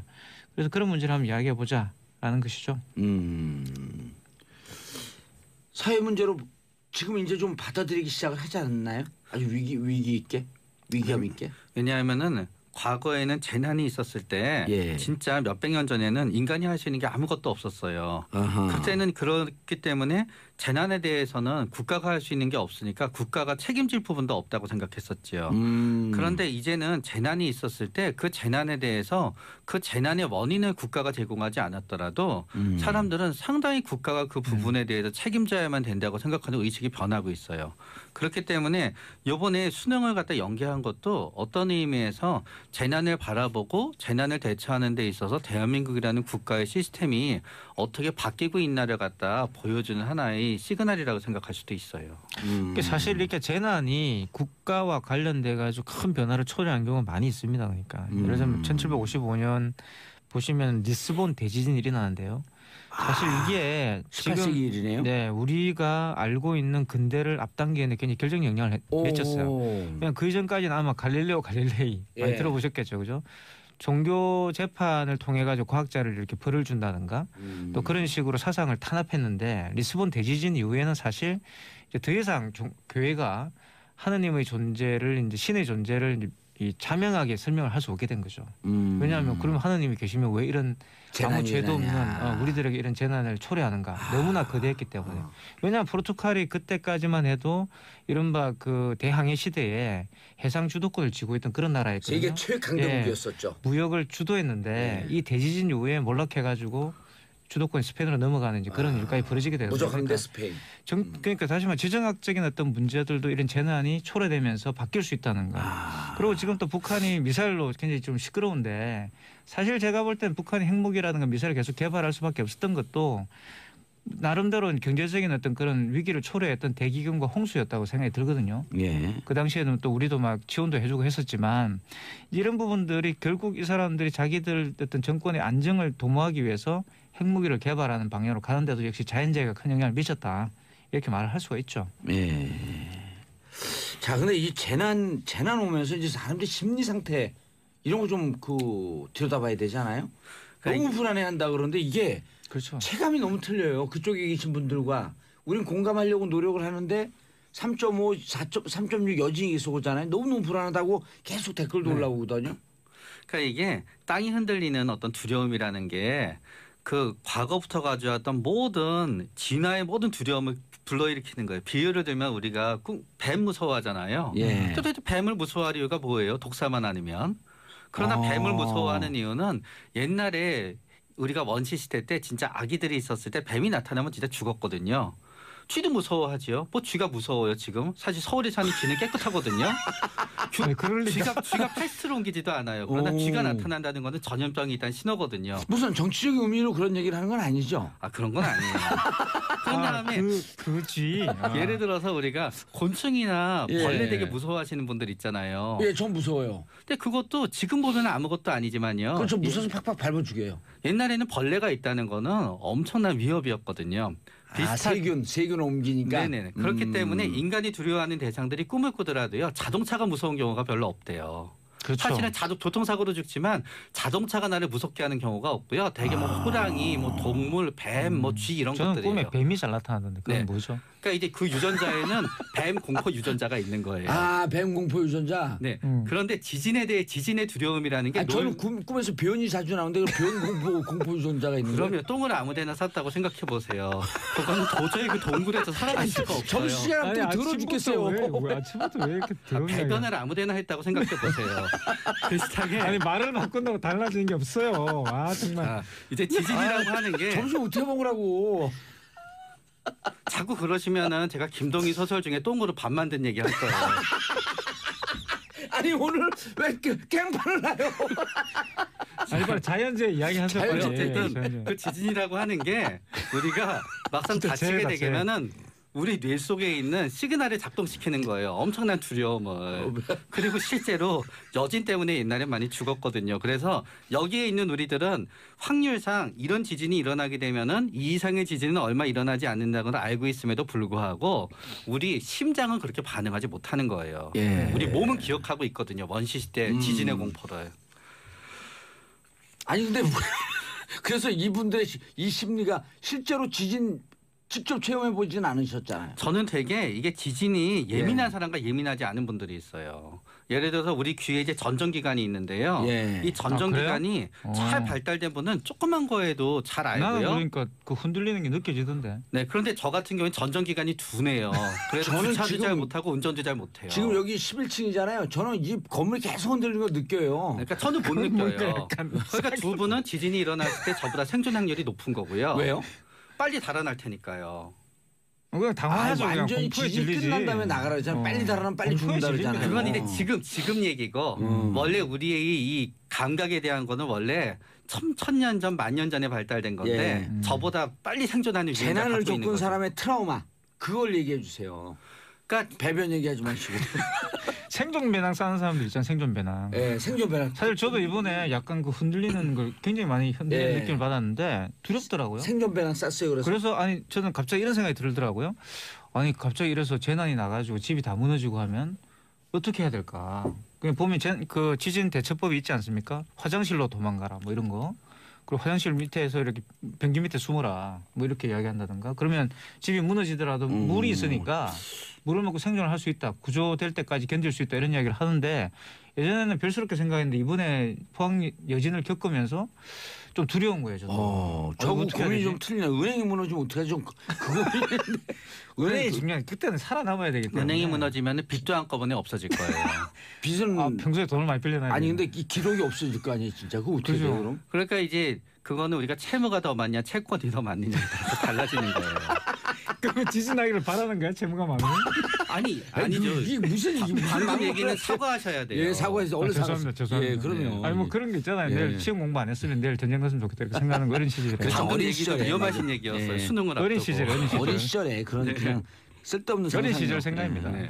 자, 그런데 재난 관리와 정치가 밀접하게 연관이 되어 있잖아요. 그렇습니다. 우리가 이게 바로 얼마 전에 맞아요. 세월호 때 정치가 실종돼 버리니까 이 세월호 참사난 거 아니에요. 사실 그 부분을 심각하게 이야기를 안 하시는데요. 예. 저는 사실 박근혜 정부의 몰락을 앞당긴 그러니까 가장 결정적인 것이 세월호였다고 예. 생각합니다. 물론 세월호는 굉장히 비극적인 사건이었고 물론 그거를 뭐 박근혜 전 대통령이나 그 정부 사람들이 주장하는 것처럼 예. 그러한 뭐 것들을 예측할 수 있느냐 이렇게 말을 하지만 사실 우리는 그런 재난을 예측할 수는 없어요. 그렇죠. 다만 그거를 대비하고 있다가 그것의 사후 대책 그게 바로 국가의 역할이거든요. 저는 박근혜 전 대통령과 그 지지 세력들은 사실 그 부분에 대해서 생각이 없었다. 아니 그리고 그런 거대한 그 항상 인 케이스 오브 안전 상황에 대해서 국가가 그렇습니다. 교육을 시키고 준비를 시키고 지금 지진이 났잖아요. 그럼 지진한 사후 대책도 중요하지만 앞으로의 상황에 대해서 그렇죠. 어떻게 안전 관리를 하고 안전 대책을 세우겠다라고 하는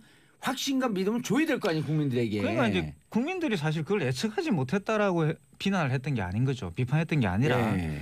그것에 대한 대처가 부족했고 그것을 대처하지 못했을 때는 앞으로 벌어질 상황에 대해서도 대비할 수 없는 거 아니냐라는 불안감이었던 거예요. 불강력적으로 대처하지 그렇죠. 못했으면 국민들에게 또 깨끗하게 사과하고 죄송합니다. 그와 관련돼서 대비책을 명쾌하게 해명하면 되는데 뭐 해경을 해체하겠다는 이런 이상한 소리를 하니까 더 불안감이 가중돼 버렸던 그럼요. 거죠. 이번 지진에 대해서는 그나마 수능 연기에 대해서 처음에 반대도 있었지만 계속 이후에 여진이 네네. 계속되는 거 한 58 차례 정도 계속되는 거 보고 많은 분들이 수능 신속하게 결정한 걸 참 잘했다. 네네. 예. 왜냐하면은 결국 수능이 연기됐다는 거는 그만큼 정부가 이 지진에 대해서 심각하게 보고 있다. 위기감을 갖고 바라보고 있는 거죠. 네. 그런 다음에 지진을 겪고 있는 한 지역이 불이익을 받으면 안 된다는 거거든요. 예. 결국은 모두가 동등한 권리를 가져야 되는 거고 얼마나 거기에 대해서 신경을 많이 쓰고 있느냐를 갖다 단적으로 보여준 예가 되죠. 지금 또 체육관에 있는 분들이 이 생활하고 이런 게 무척 불편하거든요. 네. 근데 그거에 대해서도 그 전보다도 좀 신속하게 대응을 하고 있어요. 네, 왜냐하면은 가능가된 임대주택이라든가 여러 문제를 해결하기로 했고요. 또 체육관은 난방 시설도 바로 공사한다 그러고. 네, 그런 부분에 있어서 굉장히 과거와 다르게 결국은 대한민국에서 인간의 값어치가 이만큼 올라가고 있는 거예요. 촛불로 만든 정부는 최소한 그 정도는 해야죠. 네. 예, 우리들이 만든 정부니까. 네. 결국은 지난번에 세월호 참사에 대해서 가장 잘못 대처한 부분이 뭔가 하면은 어떤 사람이 국가 지도자가 되게 되면은 다들 생각해요. 본인한테 엄청나게 커다란 게 이루어져야 된다 생각을 하거든요. 예. 뭐 남북의 대화 혹은 뭐 경제 성장. 그런데 나는 그거를 해야 되는데 세월호 참사 같은 일이 생기게 되면은 그거를 많은 정치 지도자들이 마치 발목을 잡는다고 생각해요. 그게 아닌데 국민들의 안전과 생명에 대해서는 같이 공감하면서 깊게 들어가서 그 지도자에 대한 신뢰는 높아지는 거 아니에요? 네. 그러니까 21세기가 돼서 가장 큰 화두가 바로 그 시큐리티, 안전이죠. 안전과 관련된 공감이고 그런 안전에 대한 대책을 세우는 것이 바로 국가의 책무라고 많은 분들이 지금 생각이 됐습니다. 그러니까 그래서 이번 지진 같은 경우도 그와 관련된 정부의 대책들이 아주 신속하게 나오고 이런 부분에서 많은 신뢰를 줬다는 생각. 물론 뭐 더 많은 대비와 더 많은 대책들 또 그와 관련된 어떤 명쾌한 어떤 그런 그 사령탑들이 이렇게 수립이 돼야 되겠죠. 예. 그 최명기 원장님 이제 그 세월호 참사 났을 때 이제 많은 분들이 일주일에 한 번 혹은 한 달에 한 번씩 이른바 이제 세월호 둘레길 해갖고 기억저장소, 단원고, 그다음 분향소 이것을 가는 행사를 지금도 이제 하고 있는데 왜냐하면 잊지 말자고 그 지나가던 분이 아주 의미심장한 얘기를 하는데 교실 들어가기 전에 이런 얘기를 해요. 공감 능력이 뛰어난 사람들일수록 고통스럽습니다. 그러나 그 고통스러운 것이 바로 대한민국의 미래를 더 안전하게 만듭니다. 이 얘기를 하더라고요. 네. 왜냐하게 되면은 공감 능력이 뛰어나고 고통스럽고 많이 고통스러운 만큼 다시 이런 일이 생기면 안 된다는 걸로 이어지게 되는데 공감 능력이 낮을수록 인간의 생명의 값어치를 낮게 보는 거예요. 그 아이들의 죽음, 그 아이들의 고통은 나의 죽음과 나의 고통이 아니다라고 느껴지게 되면은 그거는 하나의 예산이 들어가는 일로만 바라보게 되는 거고요. 공감 능력이 뛰어나면 뛰어날수록 인간의 고통이라고 하는 거는 돈으로 환산될 수 없는 것이며 인간의 생명이라는 게 돈으로 환산될 수 없다고 생각하게 될수록 다른 입장이 되게 되는 거죠. 이제. 그러면 이런 재난 관리에 앞서서 정치 지도자들은 특히 공감 능력이 뛰어나야 되겠다. 보통 정치인들이 어떤가요? 공감 능력이 좀 뛰어난 편인가 아니면 좀 근데 공감 능력이 좀 부족하다고 일반 국민들은 사실 인식을 하고 있죠. 정치인들이 사실 뭐 또 좀 냉혹한 측면이 있으니까 너무 또 이제 뭐 공감력을 너무 내세워 가지고 또 대책을 제대로 못 세우는 것도 좀 문제가 되겠지만 사실 이거는 최 원장님 말씀하셨던 것처럼 이 공감이라는 것이 단순히 감정적인 어떤 표현 이런 건 아니거든요. 그러니까 뭐 내가 예를 들어서 후속 대책을 세우는 공감이라는 것은 사실 인간이 지금까지 자연과의 어떤 싸움에서 획득해왔던 아주 인간 고유의 가장 훌륭한 그런 감정 상태입니다. 그러니까 보통은 이제 정동이라고 그러기도 하고 이런 어떤 정동이 바로 인간 사회를 지탱해왔고 인간이 다른 동물들과 다르게 진화할 수 있었던 그런 굉장히 중요한 그 요소거든요. 이게 지금 현재 많은 그 학자들이 이야기하듯이 앞에서 말씀드렸던 것처럼 문명이 발전하는 데서 결정적인 어떤 요소였다는 거죠. 그러니까 이런 공감 능력을 바탕으로 해서 사회를 재구성하는 문제들은 앞으로 대단히 중요하다는 생각이 들고 그리고 특히 재난과 관련돼서도 정치인들이 이런 공감 능력을 더 많이 갖고 또 가지려고 노력하는 것들도 저는 대단히 중요하다고 봅니다. 예. 교수님 지금 포항이나 이쪽 현장에서 이럴 때 우리가 이렇게 위기를 당하고 있고 이렇게 트라우마에 시달리고 있을 때 나라는 어디 있었습니까? 이런 비판 나오면 안 되거든요. 그렇죠. 지금 어떻게 그 상황이 특히 이제 중요한 게 어느 지진 전문가가 그러더라고요. 트라우마가 제일 위험하다. 그리고 특히 청소년들이 집안에 고립되어 있다가 지진을 경험한 청소년들 트라우마는 더욱 심하다 그러거든요. 왜냐하면은 인간의 불안 레벨은 사람마다 약간 다르게 되는데요. 불안 레벨. 네, 원래 전문 용어. 특성 불안이라 그래가지고 불안이 약간 예민한 분들이 있어요. 이 불안에 예민한 분들은 불안을 갖다 일으킬 수 있는 일이 인생의 초반부에 반복적으로 있게 되게 되면은 더 불안에 예민하게 되는 분이 있는 거예요. 그렇기 때문에 그런 것 같아요. 만약에 어떤 분이 작년에 경주에서도 지진을 경험했는데 예를 들어서 포항으로 본인이 이사를 갔는데 포항에서도 또 지진을 경험했다고 가정하게 되는 거예요. 그러면은 그 아이가 그런 일을 연속적으로 겪게 되고 그때 만약에 가정에도 굉장히 뭔가 불안한 일이 있었다 하게 되면은 그게 모두 다 이 사람의 불안의 트라우마를 가중시키게 될 수 있는 거죠. 예. 김미용님. 자, 샵 1035 짧은 문자 50원 긴 문자 100원인데 김미용님이 어디 살고 계신가요? 전 이번 지진 때 두통까지 오던데요. 괜찮은 건가요? 이게 트라우마로 인한 후유증이죠. 네, 그런데 대부분의 경우에는 시간이 지나게 됐을 때 보통 한 달, 세 달 그 정도를 갖다 이제 기점으로 많이 봐요. 그렇기 때문에 한 달 정도까지는 그냥 기다려 보시는 게 그렇게 나쁘지 않고요. 그런데 만약에 한 달 정도가 지나가면서 단지 두통이 아니라 다른 전반적인 어떤 심리적, 신체적 증상으로 더 확대되어 가는 것 같다. 그럴 때는 전문가의 도움을 갖다 받아보시는 쪽이 나을 것 같아요. 특히 아마 경주에 그 사시는 분들은 이번 포항 여진을 겪으면서 굉장히 또 말씀하셨던 것처럼 중첩된 느낌을 받으셨을 것 같아요. 굉장히 또 지진이 오는 거 아니냐는 과거에 어떤 그런 기억들이 올리는데 앞으로 포항에 계시는 분들도 이와 관련돼서 뭐 개인이 노력하는 것도 중요하겠지만 국가적 차원에서 이와 관련된 외상후 스트레스 이 증후군 같은 것을 치료할 수 있는 그런 상담 프로그램 같은 걸 운영하는 것도 대단히 중요하다 봅니다. 근데 저는 이 상황에 올 때마다 그때 이제 자꾸 세월호가 떠오르는 게 이게 그 거의 같은 유형의 사고 아닌가요? 그렇죠. 세월호 같은 경우는 사실 인재라고 그러지만 그것도 역시 우리가 예측하지 못했고 더 우리에게 더 가슴 아픈 것은 우리가 거기에 대해서 대응을 하지 못했다는 그 사실 자체거든요. 전 세계가 생중계하는데 정말 그게 이제 끔찍한 거죠. 그리고 정말 거기 아이들이 있었다는 사실에 대한 어떤 인지들 이런 것들이 굉장히 큰 트라우마를 준 거죠. 그리고 그 또래 아이들이 우리 아이들이고 또. 네. 예. 자, 지금 수험생들에게 이제 오늘 내일 모레 그렇죠? 네. 그 이틀 남았죠. 수험생들이 이 방송을 듣고 있거나 혹은 수험생들의 부모님들이 방송을 들을 가능성이 높거든요. 특히 경주 포항에서 지진을 겪은 학생들은 더 그분들에게 이제 우리가 이 그 위안의 말씀이 필요하고 일단 일주일 연기됐기 때문에 멘탈이 좀 약한 학생들은 바로 데미지를 본단 말이에요. 어떻게 대비를 해야 될까요? 일단 지금은 이틀밖에 안 남았습니다. 그렇기 때문에 지난 연기되고 나서 버려진 3, 4일을 생각하지 마시고요. 바로 오늘이랑 내일을 생각하게 되는 거고요. 오늘하고 내일은 좀 편히 있어야죠. 네. 그런 다음에 특히 포항에서 이 어려움을 겪고 나서도 시험을 갖다 치르신 분들은 그 점수가 다른 사람의 점수보다 훨씬 높은 점수라고 스스로 생각하면서 의미 있는 점수다. 네, 본인한테 좀 더 극복했다는 용기와 의미를 두면 좋을 것 같습니다. 59만 수험생이에요. 이런 제안은 어떨까요? 오늘 내일 성인들이 음주 가물을 좀 자제해라. 왜냐하면 사회를 시끄럽게 만들지 말고 우리 아이들이 시험을 본다고 생각하고 오늘 내일만이라도 이미 역사상 최초로 연계된 거거든요. 어른들이 조금 더 경건한 자세로 아이들 시험 잘 볼 수 있게 마음으로도 배려를 좀 해주자. 이런 사회를 만드는 게 어떨까요? 네, 그래서 저도 방금 얘기를 듣고 오늘부터 실천해야 되겠다고 생각했어요.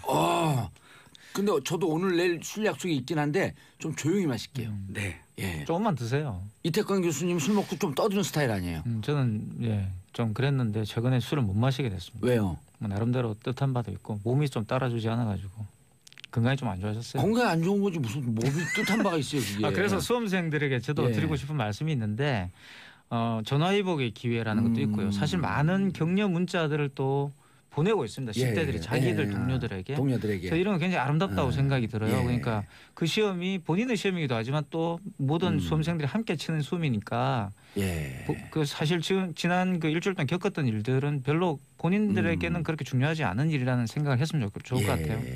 알겠습니다. 4680님 저는 매일 아침 자습 시간마다 잘 듣고 있는 고3입니다.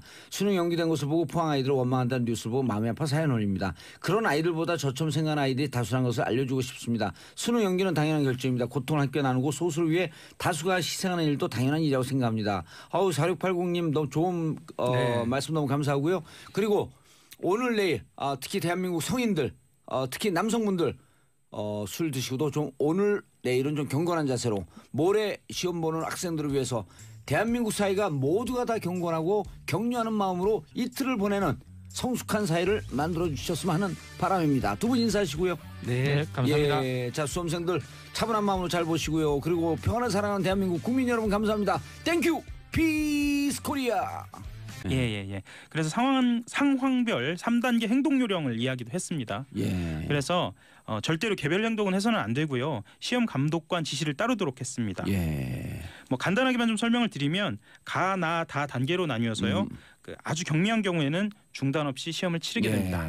그다음 나. 예, 나 단계 같은 경우에는 경미하지는 않지만 안전의 위협이 있으니까 일단 책상 아래로 대피. 예. 그다음에 다 단계는 말 그대로 대피. 이 상황이 마지막 됩니다. 다 단계는 대피다. 그렇죠. 그런 예. 일 없어야 되겠죠. 그런 일 절대 없어야겠죠. 가나 다 단계 어느 것도 없습니다. 수험생 여러분 힘내시고요.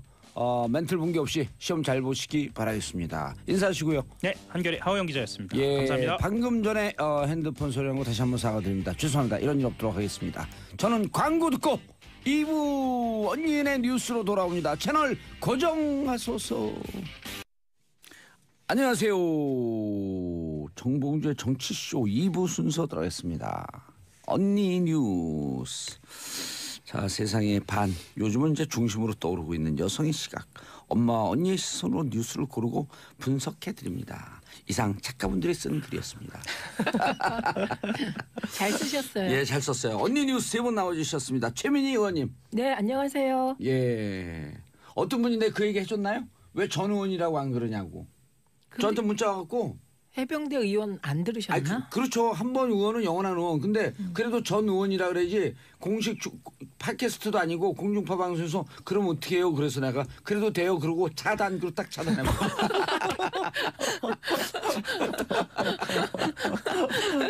아니 그러면 우리 뜻대로 살아야지. 안 그래요, 최 의원님? 그럼요. 예. 해병대 언제 갔다 오실 거예요 또? 해병대 뭐 인연이 되면 또 예. 가야죠. 왜 내 코에 때를 미르세요?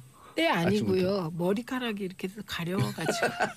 양지열 변호사님. 예, 안녕하세요. 정말 물어본 분들 많아요. 뭐라고요? 여자 맞냐고. 목소리를 제가 말하고 있었으니까 지금 목소리로. 근데 여자인데 목소리 남자 같아요. 그죠? 아, 또 나겠다. 자, 고란사의 중앙일보. 네, 안녕하세요. 안녕하세요. 오늘 막 가을 여인. 방송 끝나면 근데 진짜 고란사 이러고 혼자 흥얼거리고 다녀요. 네. 우리 작가분들이. 고란 그건 기자님 아니고. 가는 가을이 아쉬웠나 봐요. 헤어 하셨어요? 네, 헤어했습니다. 근데 이게 오늘 그 헤어 수준이 좀 떨어지는 것 같아. 레벨이. 그래서 다운 걸. 다운 걸. 아름다운 걸. 아, 네, 감사합니다. 방금 시작도 안 했는데 머리 아플 걸 알았어. 바카스 드릴까요? 자, 첫 번째 뉴스 하기 전에 샵 1035 짧은 문자 50원 긴 문자 100원 문자 지워버렸어요. 작가가 안티야. 자, 임지연님 언니 뉴스다 기다렸어요. 2325님 양지열 변호사님 이게 뭐야? 진짜 이마에 주름 하나. 예, 양지열 변호사님 어디 갔어 이거? 양지열 변호사님 렉 걸렸대. 예, 양지열 변호사님 응원 문자인데 그거 읽자마자 렉이 걸려갖고. 근데 거기 안티가 이마가 있는 왜 주름 모양이에요. 없냐 그거. 그랬어요 금방? 네, 이마에 네. 주름이 왜 없냐. 그래서 저도 궁금해요. 왜 이마에 주름이 있어갖고. 이마 주름 있어요. 아니 이마를 저. 이렇게 늘리면 주름이 없잖아요. 늘림? 줄임? 아니 메이크업을 잘해서 그래요. 아 그래요? 예. 아니 지금도 없어요. 지금도 메이크업 없어요? 아니 네. 지금 아닌데요? 오. 지금도 없어요? 주름이 예. 없어요. 오늘 첫 번째 뉴스가 이마에 주름에? 양지열 변호사님 저번에 TV에서 봤는데 어쩜 이마에 주름 하나 없이 맨들맨들하세요. 비결이 뭐예요? 아유 맨들맨들을 이렇게 하면 아주 긍정적인데 이걸 표현을 바꾸면 반질반질. 반질반질. 사실 컴플렉스예요 저는. 왜요? 이마 넓은 게. 아니 근데 오 이제 시원한데요 뭐. 탈모처럼 보여가지고. 아니 근데 이제 나중에 라이트 킨 것 같이 될까봐. 아니 아니요. 그러니까. 탈모 아니에요. 딱 근데 보면. 이게 아니 장차. 저는 초등학교 때부터 이랬어요. 그래서 옛날에는 중학교 때 사진 들고 다녔어. 나 원래 이랬다. 원래 빠진 게 이랬다. 아니다. 아, 그럼 이게 확장해 가고 있는 게 아니에요? 아니에요. 그러니까 늘 그렇게 아니 보시더라고요. 근데 양지열 변호사 탈모가 두 번째 뉴스예요? 어머 죄송해요. 저는 확장성 탈모 장애인. 아니에요. 절대. 아니에요. 그리고 동생도 한의사, 아버님도 한의사이기 때문에 절대 탈모는 없어요. 아. 탈모에 좋은 약만 먹어요. 그건 아닌데요. 예, 그것까지는 아닌 것 같아요. 그것까지 아니에요. 예, 그것까지는 그냥 아니고. 선천성 예. 맨들맨들이. 선천성 뺀질뺀질. 선천성 뺀질뺀질. 천성 뺀질. 예. 아니 근데 여자분이 이마가 넓으니까 시원하고 좋네요.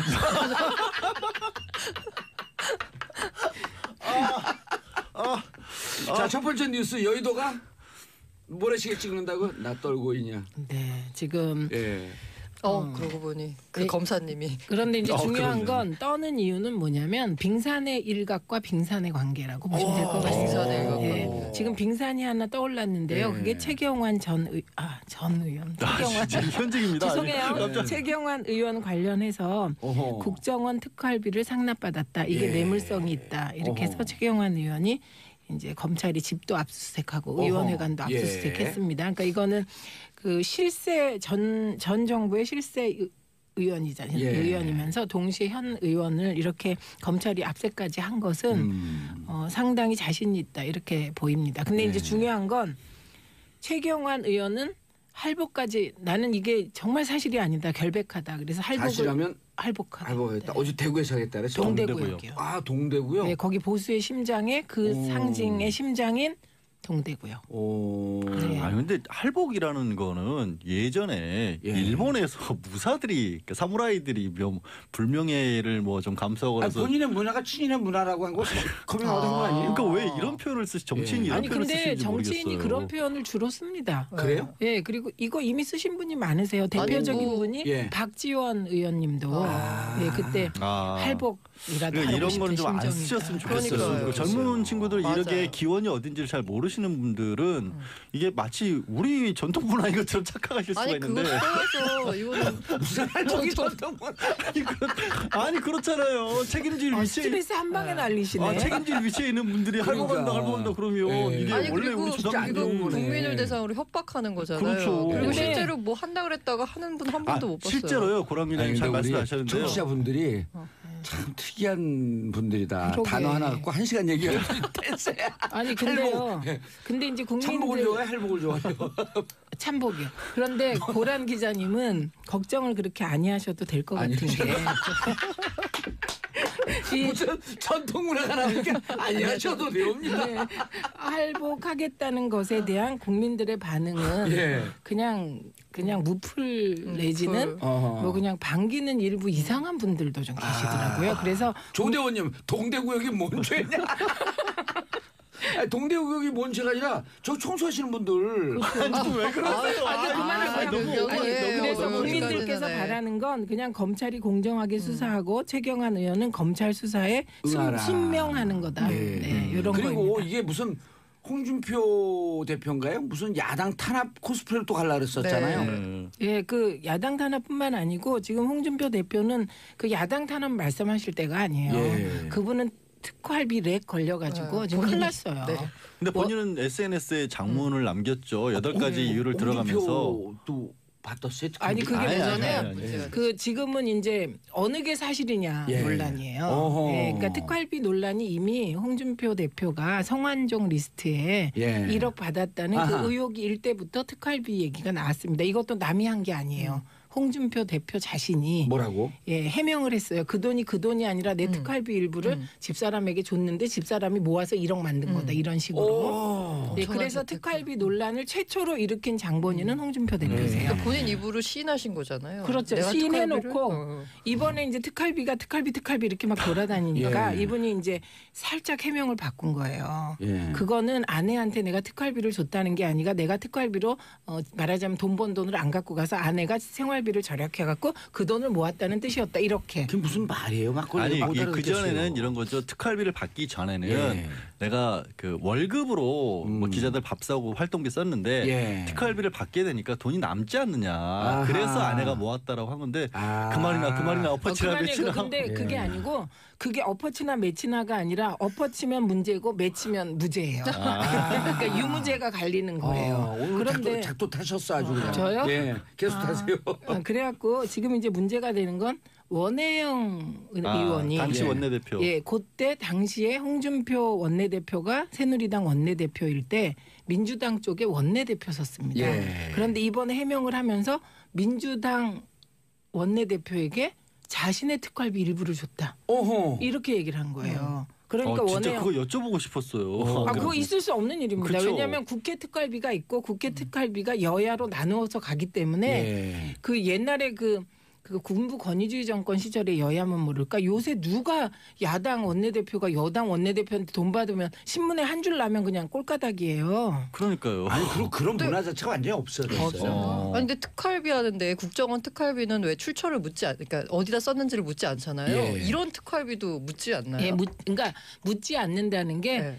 정확히 얘기하면 영수 처리를 요구하지 않는다예요. 근데 네. 그러면 이른바 회사로 따지면 이게 네. 판공비거든요. 그러니까 이번 네. 기회에 아예 이거 없애버리면 안 돼요? 국정원의 아니 특활비야. 없앨 수는 없고 없어요? 용도를 네, 영수증 그렇죠. 붙이면 돼요. 그렇죠. 그리고 이것도 네. 어디에 썼다라고 하는 것을 비공개 내부 감사를 받으면 돼요. 그러니까 사실은 그런 방법이 맞는 것 우리 같아요. 기업들 같은 경우도 요즘 기업이 쓸 수 있는 카드도 제한돼 있고요. 예. 심지어 특정 지역에서는 못 쓰도록 아예 죽어지지 않은 그럼요. 해버리거든요. 네. 근데 국회의원도 그렇고 어떤 뭐 회사는 다른 10시 이후에 막아버린 데도 막아버리고 그런데 아예 지금 사실 공무원들이 쓰는 카드 같은 경우 그런 제한도 없어요. 그러니까 그거는 좀 해야 될 것 같아요. 예. 어느 네. 영역인 간에. 그래서 다시 홍준표 대표로 돌아오면 예. 원혜영 의원께서 납득할 만한 해명을 하지 않으면 법적 조치를 안 할 수가 없다. 우리 원혜영 의원님은요 진짜 결이 고운 분이거든요. 그런데 그 원혜영 의원님이 원혜영 의원께서 그렇게 밝혔어요. 네 그렇게 납득할 밝혔어요. 납득할 만한 해명을 안 하면 할 수 없이 난 예. 진짜 안 하고 싶지만 가로 안에 그 법적 조치를 할 수밖에 없다. 그래서 지금 홍준표 대표는 특활비 문제에 대해서 렉 걸려 계시고요. 예. 그다음에 이제 자유한국당 진짜 웃긴 부분이 있어요. 국정원 특활비 청와대 상납이 문제되니까 검찰을 끌어들였는데 검찰이 법무부에 특활비 상납을 했으니까 똑같은 거 아니냐 이렇게. 어허. 그런데요 이게 사실 아닌 것입니다. 왜냐하면 검찰은 예산 편성권이 없어요. 그래서 법무부가 예산 편성을 할 때 검찰 특활비를 포함한 법무부 특활비 합쳐서 285억 원을 편성을 했고 예. 검찰 특활비 179원을 1원도 쓰지 않고 검찰에 줬다. 그런데 이거를 거꾸로 뒤집어서 이렇게 지금 179억을 줬다. 네 그대로 줬다. 그래서 나머지 105억 플러스 뭐 1억이죠. 이것은 그 법무부가 본래 쓰는 특활비다. 네. 그런데 요 대목에서 한 가지 예. 좀 말되는 거를 자유한국당이 아니고요. 시민단체 참여연대에서 지적한 게 있습니다. 예. 요 법무부 특활비 중에 22억 정도는 자신들이 요목을 보니 특활비로 편성할 이유가 없는 것인데 잘못 편성됐다. 예, 그 정도 지적은 받아들이죠. 그러니까 예를 들어서 네. 법무부 검찰국 같은 데는 특수활동비 같은 것들이 그러니까 회사로 치면 영업을 할 필요가 없는 부서인데 거기에도 20억 가량이 배정이 된 것은 뭔가 문제가 있다라는 예. 지적을 했는데요. 자유한국당에서 계속해서 반박으로 나오는 게 지금 말씀하신 것처럼 검찰하고 법무부도 받지 않았느냐 아니면 지난 과거 정권에도 있지 않았느냐 뭐 김만복 원장도 뭐 조사해봐야 되는 거 아니냐 이게 딱 우리 뭐 교통 위반에 가서 걸리면 저만 교통신호 위반한 거 아니에요라는 식으로 하는 그런 그럼요. 얘기거든요. 근데 그건 진짜 억울하지 않아요? 나만 걸리면? 아니 진짜 근데 이게 법리 논리가 있어요. 교통 무단 횡단인데 딱 잡으면 저 사람도 했잖아요. 그러면 경찰이나 이 그 법의 논리가 저 사람 한 거는 저 사람의 문제고 당신이 하지 않았습니까? 그러니까 그 사람만 딱 해당이 되는 거예요. 그렇죠. 불법의 평등을 주장해서는 안 된다라고 하거든요. 예. 근데 이번 기회에 진짜 특활비 문제는 짚고 넘어가서 그 뭐 국민 입장에서 봤었을 예. 때는 아니 근데 핵심은요. 제대로 쓰는지 지금 헷갈리시면 안 되는 지점이 뭐냐면 특활비가 있다는 거를 문제 삼는 게 아니고 그거 아니죠. 특활비 제도를 문제 삼는 게 아니고 지금 핵심 단어는 국정원이 청와대에 상납. 그렇죠. 상납. 그러니까 그 특활비가 쓰여져서는 안 될 항목으로 쓰여지면서 이것이 뇌물성으로 상납됐다는 거 아니에요. 이게 핵심입니다. 그러니까 이게 검찰이 법무부에 뇌물성 상납을 했다. 이건 사실이 아닌 거죠. 그렇죠. 예, 판명나고 있습니다. 상납을 하기 위해서 이제 어제 이제 보도 나온 거 보면 어렸을 때 이렇게 이제 그물을 쳐놓으면 세금을 큰 새가 와서 다 걸리거든요. 그러면 그 가만히 있어야 되는데 빠져나가려면 팍 밟아붙이면서 그물이 점점 몸을 옥죄갖고 나중에 그물 스스로 목을 조여서 죽여요. 지금 그런 형국. 아니 그러니까 빠지면 지금 그물에 걸린 거거든요. 그리고 이 그물은 정의와 합법의 그물이에요. 그럼 가만히 있어야죠. 왜 자꾸 빠지는 게 지금 해명이 점점 더 이상하니까 국민들이 보기에 점점 더 이상해지는 거예요. 이렇게 멋있는 말씀도 하실 줄 진짜 아시네요. 그건 멋지고요. 그다음에 또 해요? 계속 뉴스로 하나만- 단독 브리핑해요? 그럼 어떡하죠? 그럼 그만 아니 하려고 그래서 해도 안 돼. 정세균 그거를 해야 의장이 그 항의했다고? 그 무슨 내용이에요? 국정원에 항의를 했다는 거는 마치 국정원이나 검찰에 이제 얘기하는 건데 특활비를 가지고 최경환 의원을 막 의원실을 압색하고 이게 이제 막 알려지니까 국회 전체가 특수활동비를 받은 것처럼 오명. 그렇게 되니 그 부분에 대해서는 신중을 구하라. 그렇게 얘기했고 그러나 뒤에 검찰이 엄중하게 수사해야 된다 이렇게 붙이셨습니다. 그런데 그 특활비 받아갖고 국회 회관에 안 둬요. 회관 압수수색 안 해도 돼요. 그 얘기를 지적들 하시는 거예요. 2015년 당시면 경제부총리 했으니까 부총리실을 압수수색을 해야지 왜 의원실을 했냐라는 건데 부총리실이 그 후에 이제 부총리가 없으니까. 근데 2015년이에요? 그래서 2014년서부터 16년까지가 오래 했는데 2015년이면 롯데 홈쇼핑 재승인 받을 때인데 그 경제부에서 관리하나? 갑자기 아니 롯데 홈쇼핑 재승인 관련하여 그 처음에 모 일보에서 2016년 7월에 보도할 때는 전병헌 전 수석이 타겟이 아니었습니다. 최경환 의원이라고 실명 거론했잖아 아시아투데이에서. 그런 보도까지 있었죠. 그리고 둘이 법적 논란이 있었죠. 자 양지열 변호사님 특활비 받았어요? 아니요 안 받았는. 제가 줬잖아요 특활 커피. 커피.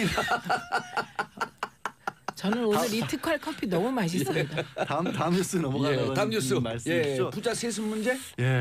뭐 요즘 명성교회가 굉장히 세간에 화제가 많이 되고 있죠. 정말로 뭐 교회 신도수만 10만인 교회였고 그 교회가 이제 장로교 쪽에서도 굉장히 명망 있는 교회였던 모양이에요. 저는 개인적으로는 잘 몰랐는데 거기 교회 목사가 이미 2년 전에 목사님이 은퇴를 하셨고요.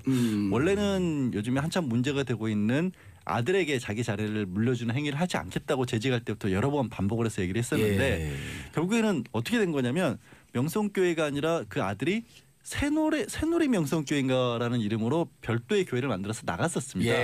이른바 프랜차이즈가 있었던 거예요. 그런데 그러니까 그 이유가 뭐냐면 세습을 안 해주겠다는 이유로. 그런데 결국 2년 동안 담임 목사를 선출하지 않고 있다가 얼마 전에 결국에는 합병을 다시 시키는 거죠. 합병을 하고 그 목사로 원래 교회로 이제 초빙을 해왔습니다. 그래서 지난 주일에 일요일에 이제 새로 선출된 뭐 목사님 성함이 또 하나시다 보니까 하나님이 돼버린 거죠. 하나님께서 이제 새로운 그 예배를 보신 겁니다. 주일 예배를. 근데요, 이 김삼환 목사님이 2014년에 세월호 망언으로 그때 이제 뉴스에는 그때 가장 유명해지셨었죠. 그리고 이분이 이제 탄핵 과정에서 박근혜 대통령과 청와대에 들어가서 조언했다는 그분이고요. 그때. 근데 이제 문제는 이게 그럼 왜 이렇게 돌아왔느냐라는 얘기를 하고 나오면서 결국에는 이거 혹시 돈 때문인가 하는 세간의 의혹이 많이 나왔었던 거예요. 돈이 왜냐하면 한 번 이 명성교회 관련해서 명예훼손 사건이 벌어졌는데 명성교회의 한 장로 한 분이 스스로 목숨을 끊는 일이 있었죠. 근데 그거를 언론에서 보도를 하면서 목숨을 끊은 이유가 결국에는 이 800억 원대의 비자금이 있었다라는 식으로 보도를 합니다. 비자금이 800억 원이었던 거예요. 국정농단의 그 기업들에서 거둔 액수하고 거의 맞먹는 숫자인데, 그러니까 어떻게 된 거냐면 한 교회에서요? 그러니까 해마다 이제 교회에서 필요한 돈들이 있을 거 아니에요. 뭐 봉사도 하고 교회 운영도 하고 그러고 남은 돈들이 적립된 부분이 800억 가까이 됐었다라는 건데, 근데 그거를 명예훼손으로 고소를 했는데 교회가 우리 교회 그런 일 없다라고 졌어요. 실제로 그런 일이 있었던 거예요. 교회가 졌어요. 그럼 800억은 어디 있냐? 근데 그분은 왜 목숨을 끊었어요? 그러니까 그거는 아직 밝혀지지 않은 거예요. 일단은 그 비자금을 관리하는 것과 관련한 어떤 극도의 스트레스가 있었을 것이다는 그런 식으로 언론에서 보도를 했었어요. 아니 근데 이렇게 항상 교회가 나오면 세습 얘기가 나오고 세습 얘기는 결국 돈으로 귀결되는 거잖아요. 이 문제의 근원이 이 종교 단체는 왜 국세청에 세금도 안 내고 뭔가 감사도 안 받는 건가요? 그거는 그래서 이제 그 교회 종교단체에도 세금을 내야 된다라는 게 법안이 통과가 돼서 2년 유예 기간 기쳐서 내년에 이제 내년부터 시행이 되거든요. 종교 단체 아니에요? 그것도 종교 그 성직자들이 성직자들에게. 근데 법인 세금은 없어요. 전 세계 어디든 없어요. 그러니까 추적할 수 있는 길이 없는데. 일부 기독교 교회들이 그 세금 그 세법이 내년에 시행되는 것을 막고 있거든요. 반대하고 있거든요. 그 이유 중에 하나가 이게 혹시 그 종교인들 과세한다고 해놓고 혹시 교회 세금 추적하려고 하는 거 아니냐라는 그거 하나 하고 그다음에 이유가 있는 거죠. 사이비 정통에서 보기에 이른바 정통에서 보기에 사이비 종교인들이 세금 내면서 나도 종교인이다. 이렇게 자기를 신분 세탁하기 위해서 들어오는 거 아니냐. 그 논리는 좀 이해가 안 가요. 거기 두 가지 딱 이론이에요. 첫 번째는 종교인들에게 그 과세하는 것으로 끝나지 않고 그다음에 법인에 치고 들어오려고 그런 거 아니냐. 법인까지 확장. 두 번째는 사이비 종교인들 들어오는 건데 이거는 어거지예요. 그런데요, 고량 기자님, 이거 진짜 이 자체가 이해할 수 없는 거잖아요. 오늘 이 얘기. 아니 그리고 목사님 사실 세습하는 거. 세습교회라는 것은 그 장로교회 교회 총단에서는 그 교회 헌법이라는 게 있거든요. 교회 헌법에서 세습하지 못하도록 막아놓고 있는데 이게 또 황당한 일이 벌어지고 있는 게 명성교회가 세력이 워낙 크다 보니까 교회 총단에서 지금 재판은 열렸어요. 헌법 위반이라고. 그러니까 교회 총 죄송합니다.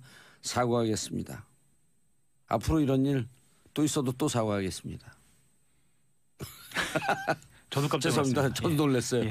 예, 없어야지 이런 일이. 올해는 이제 더 이상 없도록 하겠습니다. 내년엔 몰랑 아몰랑.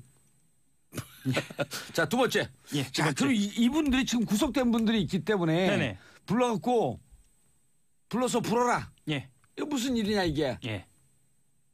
아, 이 큰 사건이 터졌네. 이거 누가 특정한 거야? 하호영 기자가? 아니 뭐 같이 했죠. 제가 팀장이니까요. 하호영 기자가 2013년 10월 18일인가요? 16일인가 뭐 그 언저리에 사이버 사령부를 세상에 등장시키더니 이제는 국정원 전화 소리. 아, 이게 우리가 전화 얘기하니까 문자 온 게 띵 소리가 난가 보다. 제가 깜짝 놀랐습니다. 자, 두 번째 뉴스. 복권 뉴스를 갖고 왔다고요? 복권 뉴스 한번 얘기해 볼까요? 청와대 안 할 것 같다고. 복근이 아니라 복권이죠. 복권. 일반인 사면 복권은 준비하고 있고 법무부에서 명단 작성에 들어갔고 그다음에 일반인 중에 방송인도 일반인이죠. 그렇죠. 방송인도 일반인. 정봉주 씨는 방송인인가요, 정치인인가요? 방송인이죠. 아, 그렇죠. 시일야 방송대국.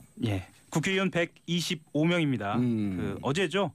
2007년 대선에서 이명박 당시 한나라당 후보의 BBK 소유 의혹을 제기하다 실형을 선고받은 정봉주 전 의원의 사면 복권을 요구하는 탄원서를 엄밀히 따지면 실형을 다 살았기 때문에 사면은 된 거고 그렇죠. 복권만 있으면 되는 거죠. 근데 저는 의문점이 하나 있는데요. 첫 번째는 정봉주 씨가 정치인인가 방송인인가? 그럼 방송인이죠. 그리고 또 하나는 Right Now 방송하고 있잖아요. 나이가 정말 57세인가? 그렇게 나왔어요? 제가 알기로는 좀 많은데요, 이거보다. 그냥 뭐 나이가 많네. 어쨌거나 지금도 실검에 오를 만큼 국민적 관심을. 근데 청와대 입장은 뭐예요? 청와대 입장. 공식적인 것과 비공식적인 거를 말씀드릴까요? 공식적인 것은 일단 정치인 사면은 없다. 근데 정봉주는 정치인이 아니기 때문에 고려 중이다. 그리고 지금 다스 의혹이 제기되고 있잖아요. 이 다스 의혹의 핵심에는 BBK가 있고요. 당시 BBK 진상 규명을 위해서 가장 앞장섰던 진상조사 특별단 단장. 당시 전략기획위원회 위원장 정봉주 전 의원. 근데 원래 이렇게 앞에 두고 얘기를 하는데 전혀 얼굴도 빨개지지 않으시네요. 누구 저요? 즐거워요. 아, 그러신가요? 관종. I'm so hot. 그러시네요. 당시 실제로 비공식 입장은 그래서 내용들은 다 아니까 이제. 그렇죠. 비공식 입장 청와대. 어렵지 않을까? 누가요? 백원호 민정비서관? 거기서 어렵다 그래요? 조국 민정수석은 그렇게 실명을 거론하셔도 되나요? 그럼요. 여기는 쉬우니까요. 백원호 민정비서관은 어렵다. 없다. 그러나 조국 민정수석은 내심 해야 되는 거 아니냐라는 입장. 그런데 생각보다 온라인에서는 그 사면 복권과 관련돼서 뜨겁지는 않네요. 왜요? 뭐 사면 복권을 꼭 해야 하는 거 아니냐? 뭐 이런 열풍 이런 게 불 줄 알았는데 그 정도 열풍은 아닌 것 같습니다. 왜냐하면 왜 그러죠? 다스 때문에 저절로 밝혀진 재심 청구해야 되는 거 아닌가 그게 대세더라고요. 그렇죠. 오히려 그게 더 감동적인 것 같습니다. 싫어요. 그런가요? 재심 청구 안 해요. 저절로 감옥 가요. 저절로요? 알겠습니다. 알겠습니다. 다음 뉴스. 국세청 적폐청산 작업. 태강실업 세무조사는 조사권 남용 정황이 있다. 이게 무슨 얘기죠? 벌써 9년 만입니다. 9년 만인데요. 예. 국세청에도 적폐청산 기구가 있습니다. 국세행정개혁 태스크포스인데요. 예. 주되게 노무현 전 대통령 서거 예. 발화점이 된 퇴강실업. 2008년. 네, 2008년 11월. 예. 세무조사에 대해서 중대한 조사권 남용이 의심된다라고 판단했습니다. 우리가 그때 얘기했던 표적 수사. 예. 목표를 결정하고 그렇죠. 그럼 파고 들어갔다. 이런 정황이 있다는 거죠? 그렇죠. 예. 그게 노무현 2008년 대통령을 7월입니다. 보내야 되겠다. 예. 이런 의도였었죠, 그러면은. 다분히 의도가 있었다는 예. 거죠. 그때 이야기를 잠깐만 좀 더 드리면요. 2008년 7월입니다. 국세청이 태광실업 세무조사에 착수를 했는데요. 이때 교차조사라는 걸 합니다. 어허. 이게 뭐냐면요. 그 태광실업이 부산에 본사를 두고 있어요. 예. 그런데 흔히 국세청의 중앙수사부, 저승사자라고도 합니다. 워낙 세게 세무조사를 하니까요. 이 국세청의 핵심 부서인 서울지방국세청 조사사국에서 나왔습니다. 조사사국 국세청의 검찰이라고 하는. 그렇죠. 예. 또 특이한 점은 세무조사가 종료되기도 전에 예. 11월입니다. 검찰에 태광실업 정산개발을 고발하면서 속전속결로 예. 처리가 됩니다.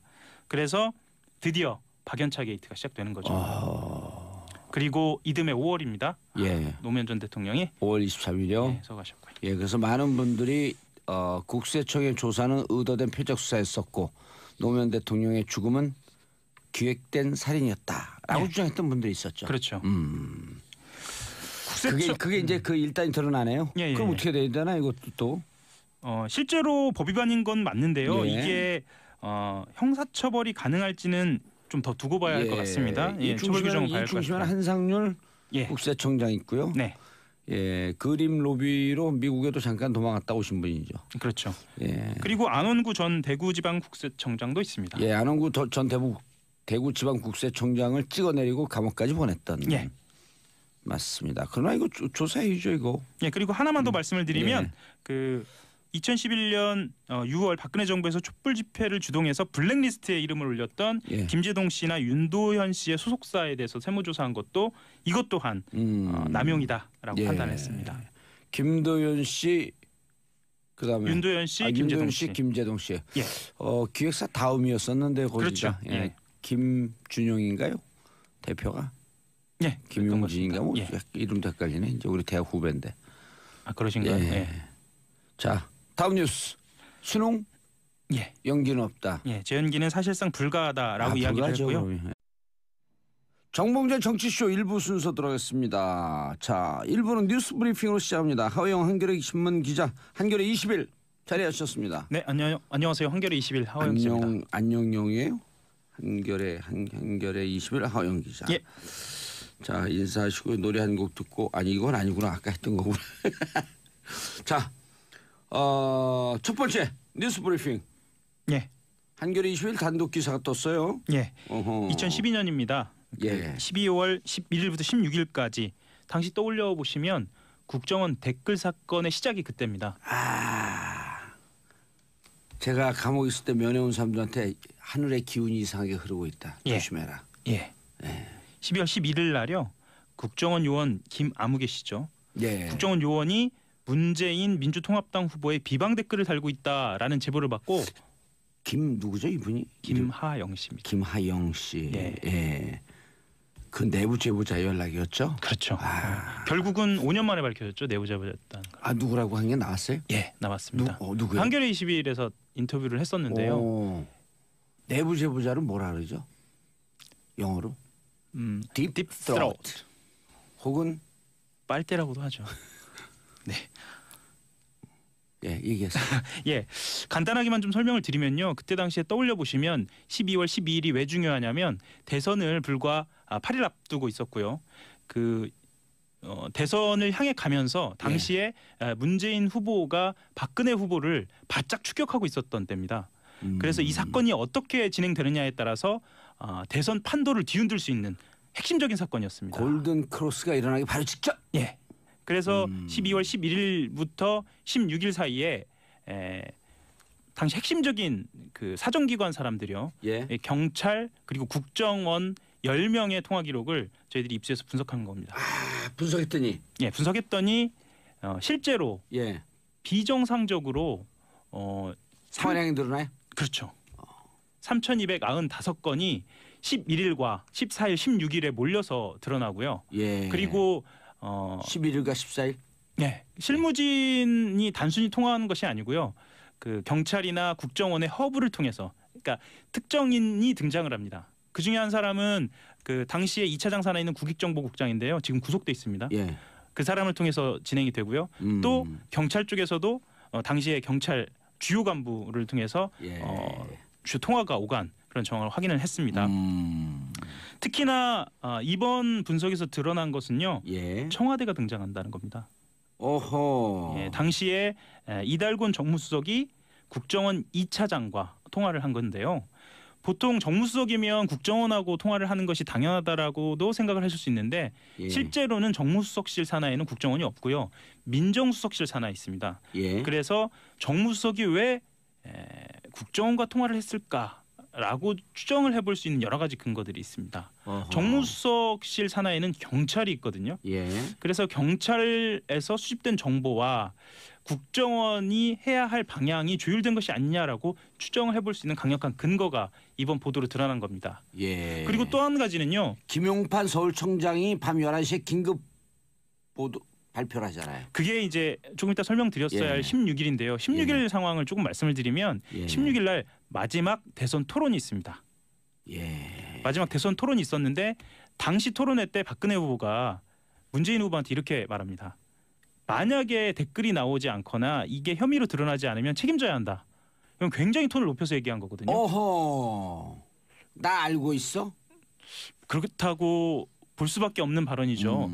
그리고 실제로 토론이 있은 직후에 경찰이 댓글과 관련된 내용이 나오지 않았다라고 중간 수사 결과를 발표를 전격적으로 합니다. 밤 11시에. 밤 11시에. 아. 아직도 기억이 생생한데요. 그러고 나서 10분여 뒤에 국정원에서 보도자료를 냅니다. 본인들이 말하자면 혐의가 없다라는 어떤 반박 보도자료를 낸 거죠. 그러면 지금 이 상황을 들여다보면 예. 실제로 당, 그러니까 박근혜 대통령이 있었던 한나라당 그리고 경찰, 그 국정원이 서로 짜지 않았으면 도저히 있기 어려운 그런 순서대로 지금 일이 진행된 거거든요. 예. 그래서 컨트롤 타워가 당시에 있지 않았느냐라는 짐작만 했어요. 컨트롤 타워가 있지 않았었냐. 예. 그런데 이번 전화 분석을 해보니까요. 예. 당시에 정무수석이 있었고 아하. 또 하나는 비서실장이 통화한 내역이 나오는데 비서실장이 통화한 사람이요. 보통 비서실장이라고 하면은 당시 비서실장 누구였었어요? 하금열 비서실장입니다. 하금열. 예, 비서실장이 보통은 국정원장하고 통화를 하거든요. 예. 조금 더 감안을 하면 차장급하고 통화를 할 수도 있겠다 싶은데 당시 통화 내역에서는 국익정보국장, 국장급하고 통화를 한 것으로 봐서 뭔가 좀 다급한 것이 아니냐라고 보여지기도 하고요. 그런 굉장히 독특한 그런 전화 기록이 나온 겁니다. 그럼 이렇게 되면 당시에 이게 네. 이명박 대통령 마지막 시기 아니에요? 그렇죠. 임기 마지막에 하금열 비서실장을 소환할 필요가 있겠는데요? 사실요. 예.